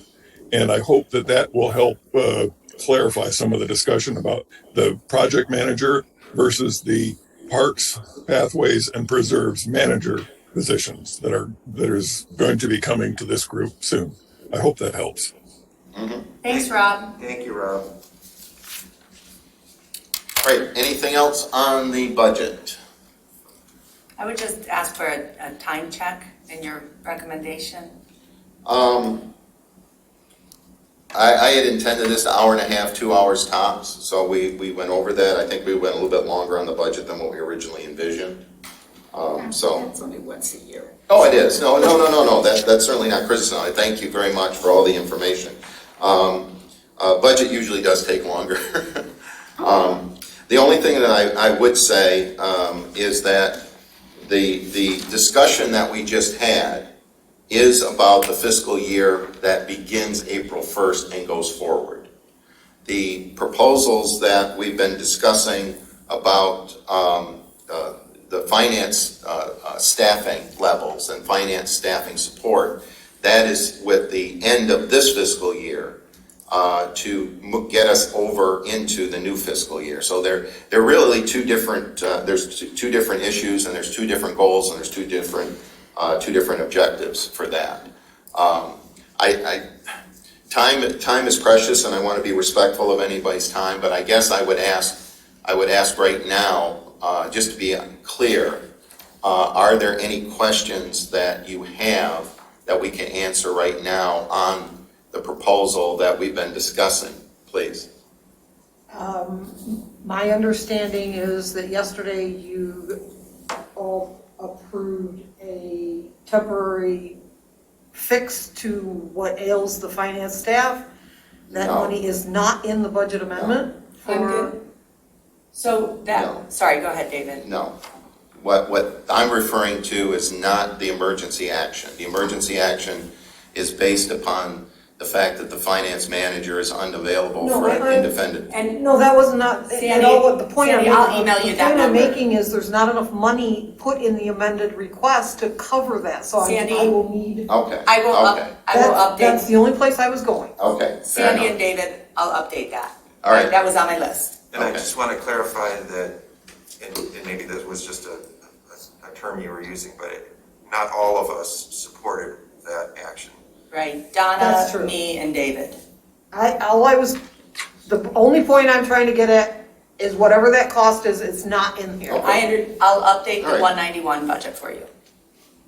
Okay, David? All right, I guess, moving on to the original township finance proposals, both the short-term one, and we're not gonna have the long-term discussion now, that'll come later. But the short-term proposal that, was not on the last agenda, but was prepared, so there is a document to look at. Are there questions from anyone here about that specific proposal that we can ask? Is something not clear? Do you need more information on a particular topic? More explanation on something, so that if this is inadequate, that it can be retooled to meet the needs of whatever information is needed. So I would ask that question as opposed to a big, long discussion. Yes, please. Well, it's a little confusing because we do have both the emergency one and we have the proposal that was put forward but not on the agenda at our last meeting. Is that the one that you're talking about? Yes, the one that was not on the Yeah. agenda. Okay, so And that's that's the what one we were that's, discussing. that's the one that's The dual- Raymond And Carlisle Warman. No, Raymond not. and Plant Moran. I'm sorry, Plant Moran. Plant Moran, Yeah. Plant Moran. Okay, so the two consulting firms, For 3 to 6 months. yeah, so the time frame would be running from the end of this fiscal year through sometime in September, is that Maximum of 6 ASAP. months. maximum 6 months? Correct. Well, I have concerns about that. And I think we've talked about that before. I guess what you're looking for is questions. And my biggest question is why bring in all of this additional help if we have the capacity to do it in-house? And I know that's where the fundamental disagreement is, that whether we have the capacity to prepare internally for the audit. And I think we just have a fundamental disagreement about whether we have the staffing in-house currently to do that. And that's a fair characterization. There is a difference of opinion. I don't believe we do, and what I'm trying to propose is a solution so that our budget process is better next year than what it is this year. This serves the need. It's going to comply. And thank you, Sandy, for all of your work on this. I know it was hours of work. But this process, we didn't even begin until January because of everything that took place last year with how the end of the fiscal year went, how the audit went, and a variety of other factors. It's not just that. A lot of other factors. Other factors too. But what I'm trying to do is lay the foundation so that we can hit the audit early and we can start on the new budget process early, come up with a better long-term proposal for short and long-term goals and objectives. Also the budget process. I would like to see personally that this conversation that we're having right now, we have in December, January at the absolute latest for the next fiscal year. My goal is that we present the budget, the next fiscal year budget, what would that be, 23-24, to the board next February, so that it's adopted of at least a month early. And so that there's not a lot of things that are trying to be gathered as time goes on, that we'll actually have it all done. Yes. So I just want to say the scope proposed in the 3 to 6 month proposal, I think is spot on. It's 4 things. It's 1, it's providing support for maintaining all of our ledgers and journals, and really kind of bringing us to where we want to be. So, things like assets, debt, a lot of the things that, because we've been so short-staffed over the years, we haven't been able to keep up as frequently as we would want to. They've always been accurate, they've always been good, but not as frequently as we would want to.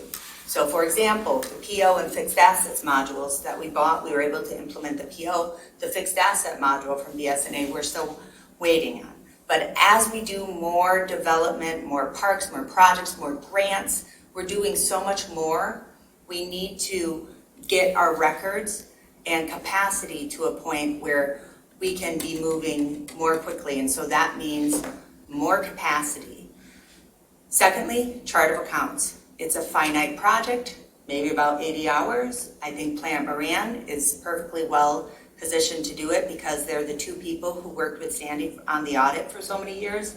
They know our chart of accounts very well. Once we get that chart of accounts done, that's going to be a big, big help to us going forward. And will bring us into compliance with something we need to be in compliance with. The third piece is doing the year-end prep and having a protocol for that. That's shared, and as you know, one of our material findings from last year's audit was an error that we made that would have been avoidable had we had two people helping to prepare for the audit. So just kind of a simple, one person prepares the data, the other person hands it on. Now, if you have two people involved in things, it's, that's what the auditor recommends to avoid some of the, errors that any one of us would make working alone. So I support it. It also gives David time to figure out the staffing plan. What's the fourth one? Is it other duties as assigned? What, the proposal? Yeah. Yeah, I think that's that what was, it was. I just any additional work It's in his proposal. in the, You were just starting out listing 4. I just wanted to know what number 4 was. Yeah, no, it's been in his proposal for a month now. So I support this going forward. I think, Jackie at our last meeting, Donna, when we talked about this at adoption of the agenda, said she wanted to look at it in the context of budget. I mean, I just see this as a short-term proposal, and to give David some time. David has a lot of work to do on HR here in terms of figuring out what positions we can afford, what positions we need, but he needs some time to do it. And I think that this buys him some time so that we can move forward, keep chugging along, and give David some time to come back, because I fully support all of this being in-house. And so I see the use of outside consultants as very short term. And if it can be done, if David's done and we have jobs approved and authorized and person recruited, then we could end this engagement sooner. But we've got to give David some space and time to do his job and design the staffing the way that we need it. So that's why I support it. That's kind of what I was starting to say to you yesterday, Donna, at the end of our meeting. The conversation and the discussion, yes, we have had a lot of it with the whole board and everyone involved.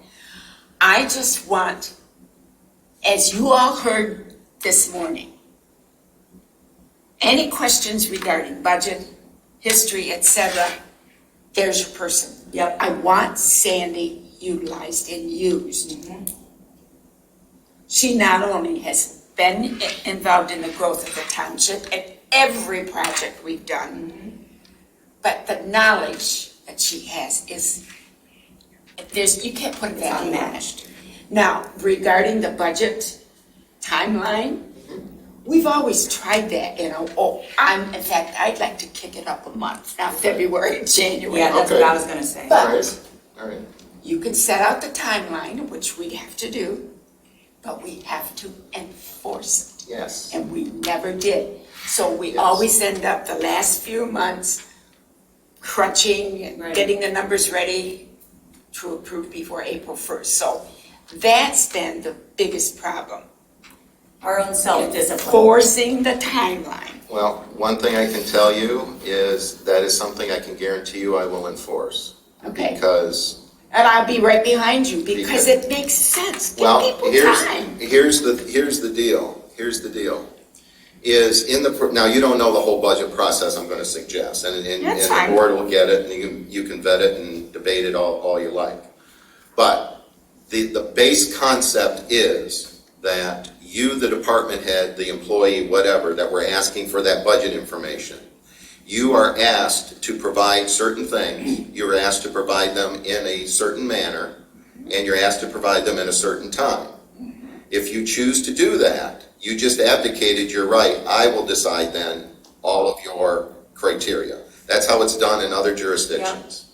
That is how it's done in other jurisdictions. So if you were anticipating doing something, that may not be in there because you didn't provide the documentation In time. in time. Well, In we've time. always had the person in charge say they needed the information by, Right. Now, but she had no authority. to be fair to the staff here, anything I've asked for, I've gotten. Good. Now, I can't speak to others. I'm Can't speak talking to- past. I I'm understand, talking I past. understand. I'm just talking me, December 1st on. Anything that I have ever asked of any member of this staff, I have gotten it. For the most part, there's a couple of bumps in the road, but that's okay. Well, it's a new thing. It's so a new there's thing, bumps and but overall, I will say thank you publicly to the staff, to all the employees here in Scio. If I've asked for something, you've given it to me, and it's been relatively, within the time frame that I asked for it, and within the parameters that I asked for it.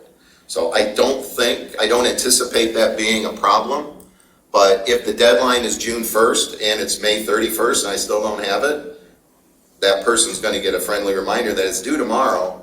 So if you haven't started it, you better pull an all-nighter because we need to move on this project. Friendly reminder ought to be a couple of weeks earlier. By that Well, I time, know, it ought this to is be- the last hill, the Yeah. last hurrah, so. I'm just trying to like. So David, if this were approved on the 22nd, when could they start? Do you have any sense? The 3 to 6 month proposal, when would you have them? I would discuss with the companies whether they could begin, still yet this month. For the early June audit? Yeah, because the audit is tentatively scheduled for June 1st. Right. I mean, there's a window in there, basically the 1st through the 15th, because we're working with Plant Moran's schedule, but in general terms, they usually block them in 2-week intervals, as I understand it. So that's our window right now. And if we don't meet that, it's not as simple as we get bumped down to the end, to the 15th through the 30th, because my understanding is that they have other units that they do auditing for plugged into various timeframes, so that if you if you miss your target window, you may not get the next target window. You may have to wait until they have capacity to do the job. So my goal and expectation is that we hit the window what we've been asked to hit. So that for one, we're not talking budget, we're not talking audit and Plant Moran processes in August, September, and October. We're talking next fiscal year's budget and those debates that we have on that information. Quite frank, I'm used to a calendar year, so I gotta think a little bit because the timing is gonna be different because we're on a fiscal year that bleeds over 2 calendar years. But normally, the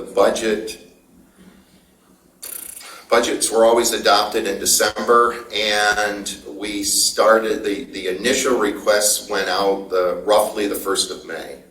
So it's about a 6 to 7 month process I would think so. in order to do it in the manner in which it is. And let me just interject this one thing right here, is just as a footnote, these are the reference materials that I mentioned, and I promised Will that this would be very, very brief. This isn't, we're not going through this, it's not a quiz, but I would strongly suggest, if you're not familiar with these, just take a look. These are excellent sources. The Uniform Budget Manual from the state of Michigan. The one I would highly recommend is the Accounting Procedures Manual for Local Units of Government. This is actually July of 2007. Jennifer Granholm was governor at the time, but I did confirm this is the current version from the state of Michigan. It's still valid. But if you go through this is an excellent walkthrough of the things that local units of government should be doing. To be fair to Scio, we do some of these, others we do not, and we should look to go that forward. The chart of accounts is this thing. So if you ever have insomnia and you can't sleep, print this thing off and have a nice read. But this is the implementation of the chart of accounts. And then lastly, the Government Finance Officers Association has several best practice. They're short, 3, 4, 5, 6 pages, but those are all good, quick sources on financial policies and so on. And The auditors had recommended that Rebecca do the back to basics 3-day of the Okay. GFOA, so Rebecca and I are both gonna One be class- doing the that class, okay. online, yeah. And lastly, then I'll be quiet, to answer Will's question, if you look on pages 6 and 7 of the proposal, those are the tasks that I think you were referencing. The first one was the oversee preparation, and I'm just gonna give you the first couple of words, but oversee the preparation and maintenance of the journals and ledgers and so on. And then the next one, oversee the chart of accounts. The third one was the year-end closing procedures and preparation for the audit, and also the single audit, the federal audit, if we trigger it. Right. And then the last one is other projects as necessary, assigned by the administrator in consultation with the various officers. So if there was some project that you needed, or the clerk needed, or the treasurer needed, this was something that we could add to that as an addition, if that was appropriate to do. So those are the 4 topics I think that you were looking for. And Donna, I mean, I think David's done a really nice job on this Oh, he proposal. has. I'm not questioning the And job. I'm mean- questioning, I guess I want to know how are we, in consideration of that proposal, where's our staff in that? And I'm gonna mention Sandy again. Where's our staff in that? Well, part of the problem is right now, Sandy's the only one in the building that has done anything. I know she is. That's part of the problem. Other than digging out, she's had help getting materials out as she was preparing the files to go to I plan. understand, but my point is, one person cannot do all of this in the time frame that we're looking for. Okay, but will Sandy be part of the project, or is she going to be written right out of it? Well, she will be included to the point that we can include her, because there is the separation because of the various activities for the accounts. There's certain things that are appropriate for the treasurer's staff to do, and there's certain things that are not appropriate for the for the treasurer's staff to do. So I fully intend to utilize all township resources to the degree that that's appropriate to do so.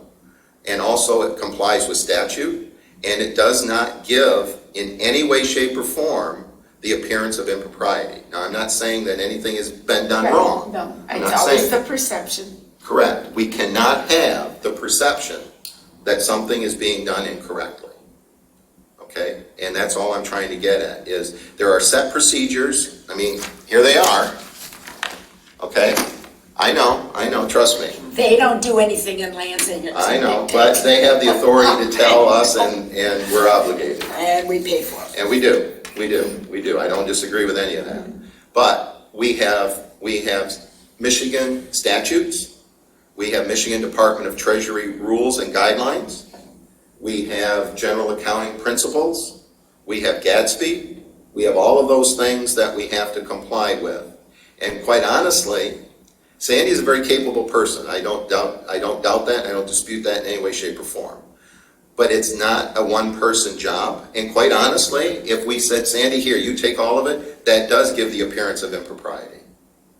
Because you have one person who is working then in updating the ledgers. You have one person in the treasurer's office who has been doing receipting. And then you have one person who is working on the audit. That, by definition, is the appearance of impropriety. And I understand where we are in the history of the township. Way back when, we only had that kind of stuff. Understand? Right. And the auditors would always mention that in the audit, with also the caveat that limited staff. So, but I realize we're on the next step. Yes, we're short-staffed. One last point on that. What you just described is totally normal out in the world across the state of Michigan in the small general law townships. And I know we've grown. And we have outgrown it. We have outgrown it. and this is certainly not criticism of any one person or any one thing that the township has done, any one board, any one decision. It's nothing like that. It's a situation where we have outgrown past practice and we can be better than what we were. We weren't bad, but we can be better than what we were.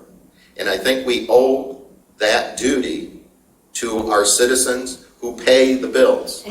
I don't disagree. You know? I think the thing that I dispute with us is not just that, I think that we can accomplish and move towards this with the existing staff, but that it assumes that, or it sort of, presumes that the only way that we can get to that goal, that ultimate goal of having a staff that's, sort of more suited to the level of work, the workload that the township now encounters in terms of finance and budget activity, is through this expensive, consulting contract. I think we can get to that destination in a more efficient way without all of this expense and without relying on these outside consulting firms to the degree that this proposal envisions. And I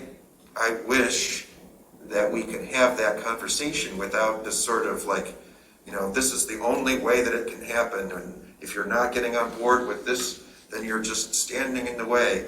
Because we all want the goal that you just described. We all want the township to have the finance staff, the budget and finance staff that is appropriate to the workload that we're encountering now as opposed to the 20 years ago.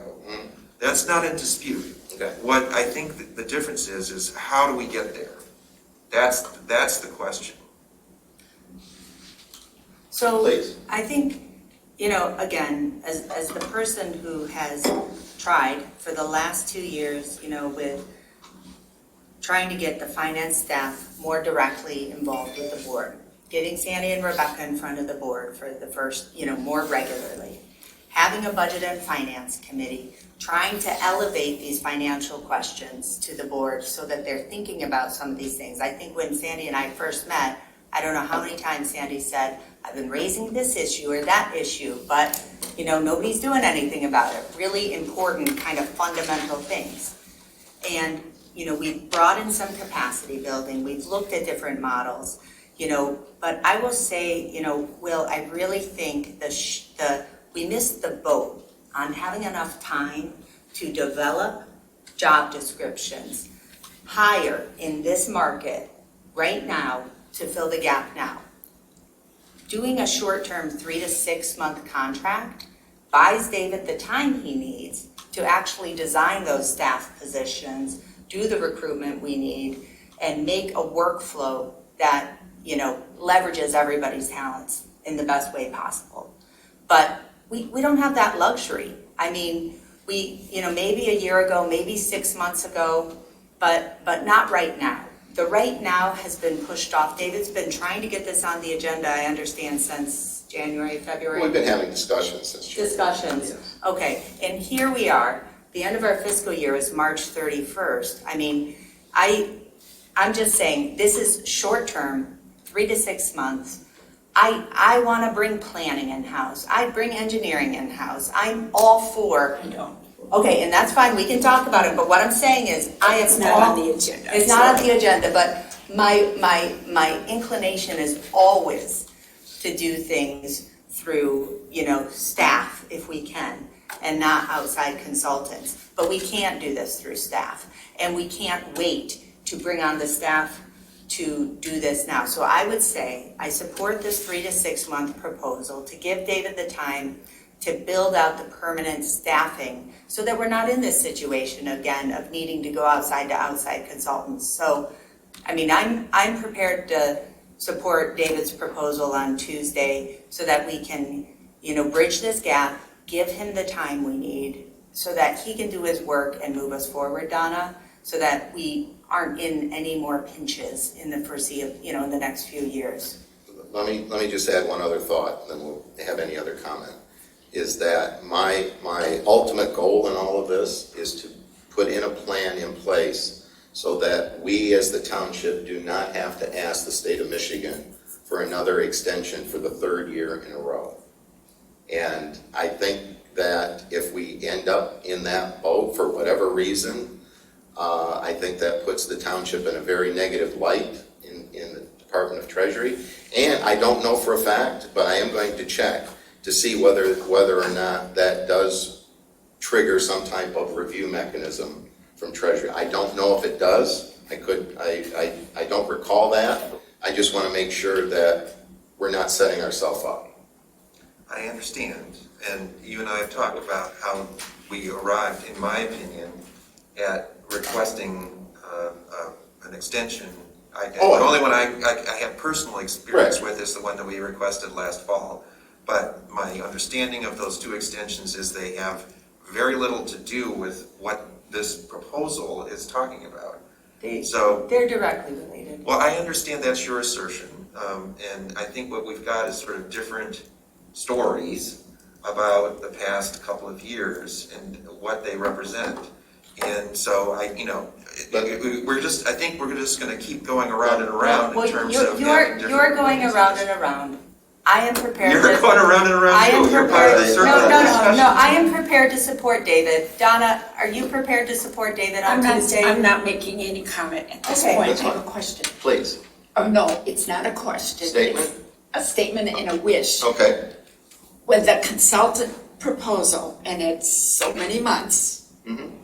I want from them with any contract recommendations on the best Scio can do going forward. Yes. Oh, that's part of it.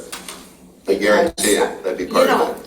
I don't want another, we had a consulting, whatever. I don't want anything like that. That's I the want other real piece. nuts That's and item bolts. 4. No, if I could Can do. ask, David, is that part of one? Is that a second sentence Well, in one? it's combined. It's Doesn't that talk combined. about recommended Yes, procedures yes. or I mean, policies? if one doesn't cover it completely, then it can be included under other duties as assigned to address that Yeah. question. So it's But- not explicitly in the proposal yet? Well, it is. You don't need to Well- baselessly mock our administrator, Will. I'm not baselessly mocking anyone. All right. Please don't characterize what I'm saying. All right. At the board, I don't have the say, here I do, so we're gonna keep it. Let me answer the question. Under Proposal 1, assess gaps in financial policies and recommend changes as needed to bring all processes in compliance with applicable state laws and Michigan Department of Treasury requirements. So if that doesn't cover what you're looking for, we can, under paragraph 4, say, other projects as directed by the township administrator in consultation with officers as appropriate. So if you have a specific need and a specific process that you want addressed, that can be included under paragraph 4. Well, and to clarify where I was coming from, I don't want to every year have to hire for Oh, no. 3 months No. someone to come No. in. I want to be able to One and move done. forward. One and done. One and I done. love that expression. One and done. I agree with you, Donna. That's the plan. Okay, One and done. okay. Now, something else, please? Or did No, you- that's. No, I said, did you have something you wanted to say? No, I think I've said it, and Okay. I realize that we're pushing against. We're pushing one- time, but I don't want to limit someone if they have an opinion they want to express. Obviously, we're gonna have further conversations Sure. about this, but I'm glad that it did get at least a hearing here. But I am mindful too that at this point, we're pushing 3 hours and probably people's blood sugar is. Well, to be fair to everyone, I apologize to everyone, this was not my intent. My goal for these meetings are an hour, hour and a half. But I would just ask everyone, public, to bear with us for this first one. I think this was an inaugural meeting. I think it was time well spent for me personally. I think it was a good review. Now, obviously, we won't have the budget discussion at every one, and the time will be more limited. And we can be a little bit more, we can have other items on here going forward. And as I say, some of this was just awareness going forward. So we do have the meeting schedule. So unless there's other, let me just ask committee member announcements one last time, if there's anything you would like to add before we adjourn. No, I make a motion to adjourn. All right, then there is a motion to adjourn. Is there a second? Those in favor signify by saying aye. Aye. Those opposed? Motion carries. Committee is adjourned. Thank you very much, everyone. Thank you, I David. have to get one of those. The township has one, or had one somewhere. Who knows where it happened? I had, when I was president of Recording MAA, stopped. I had mine engraved, and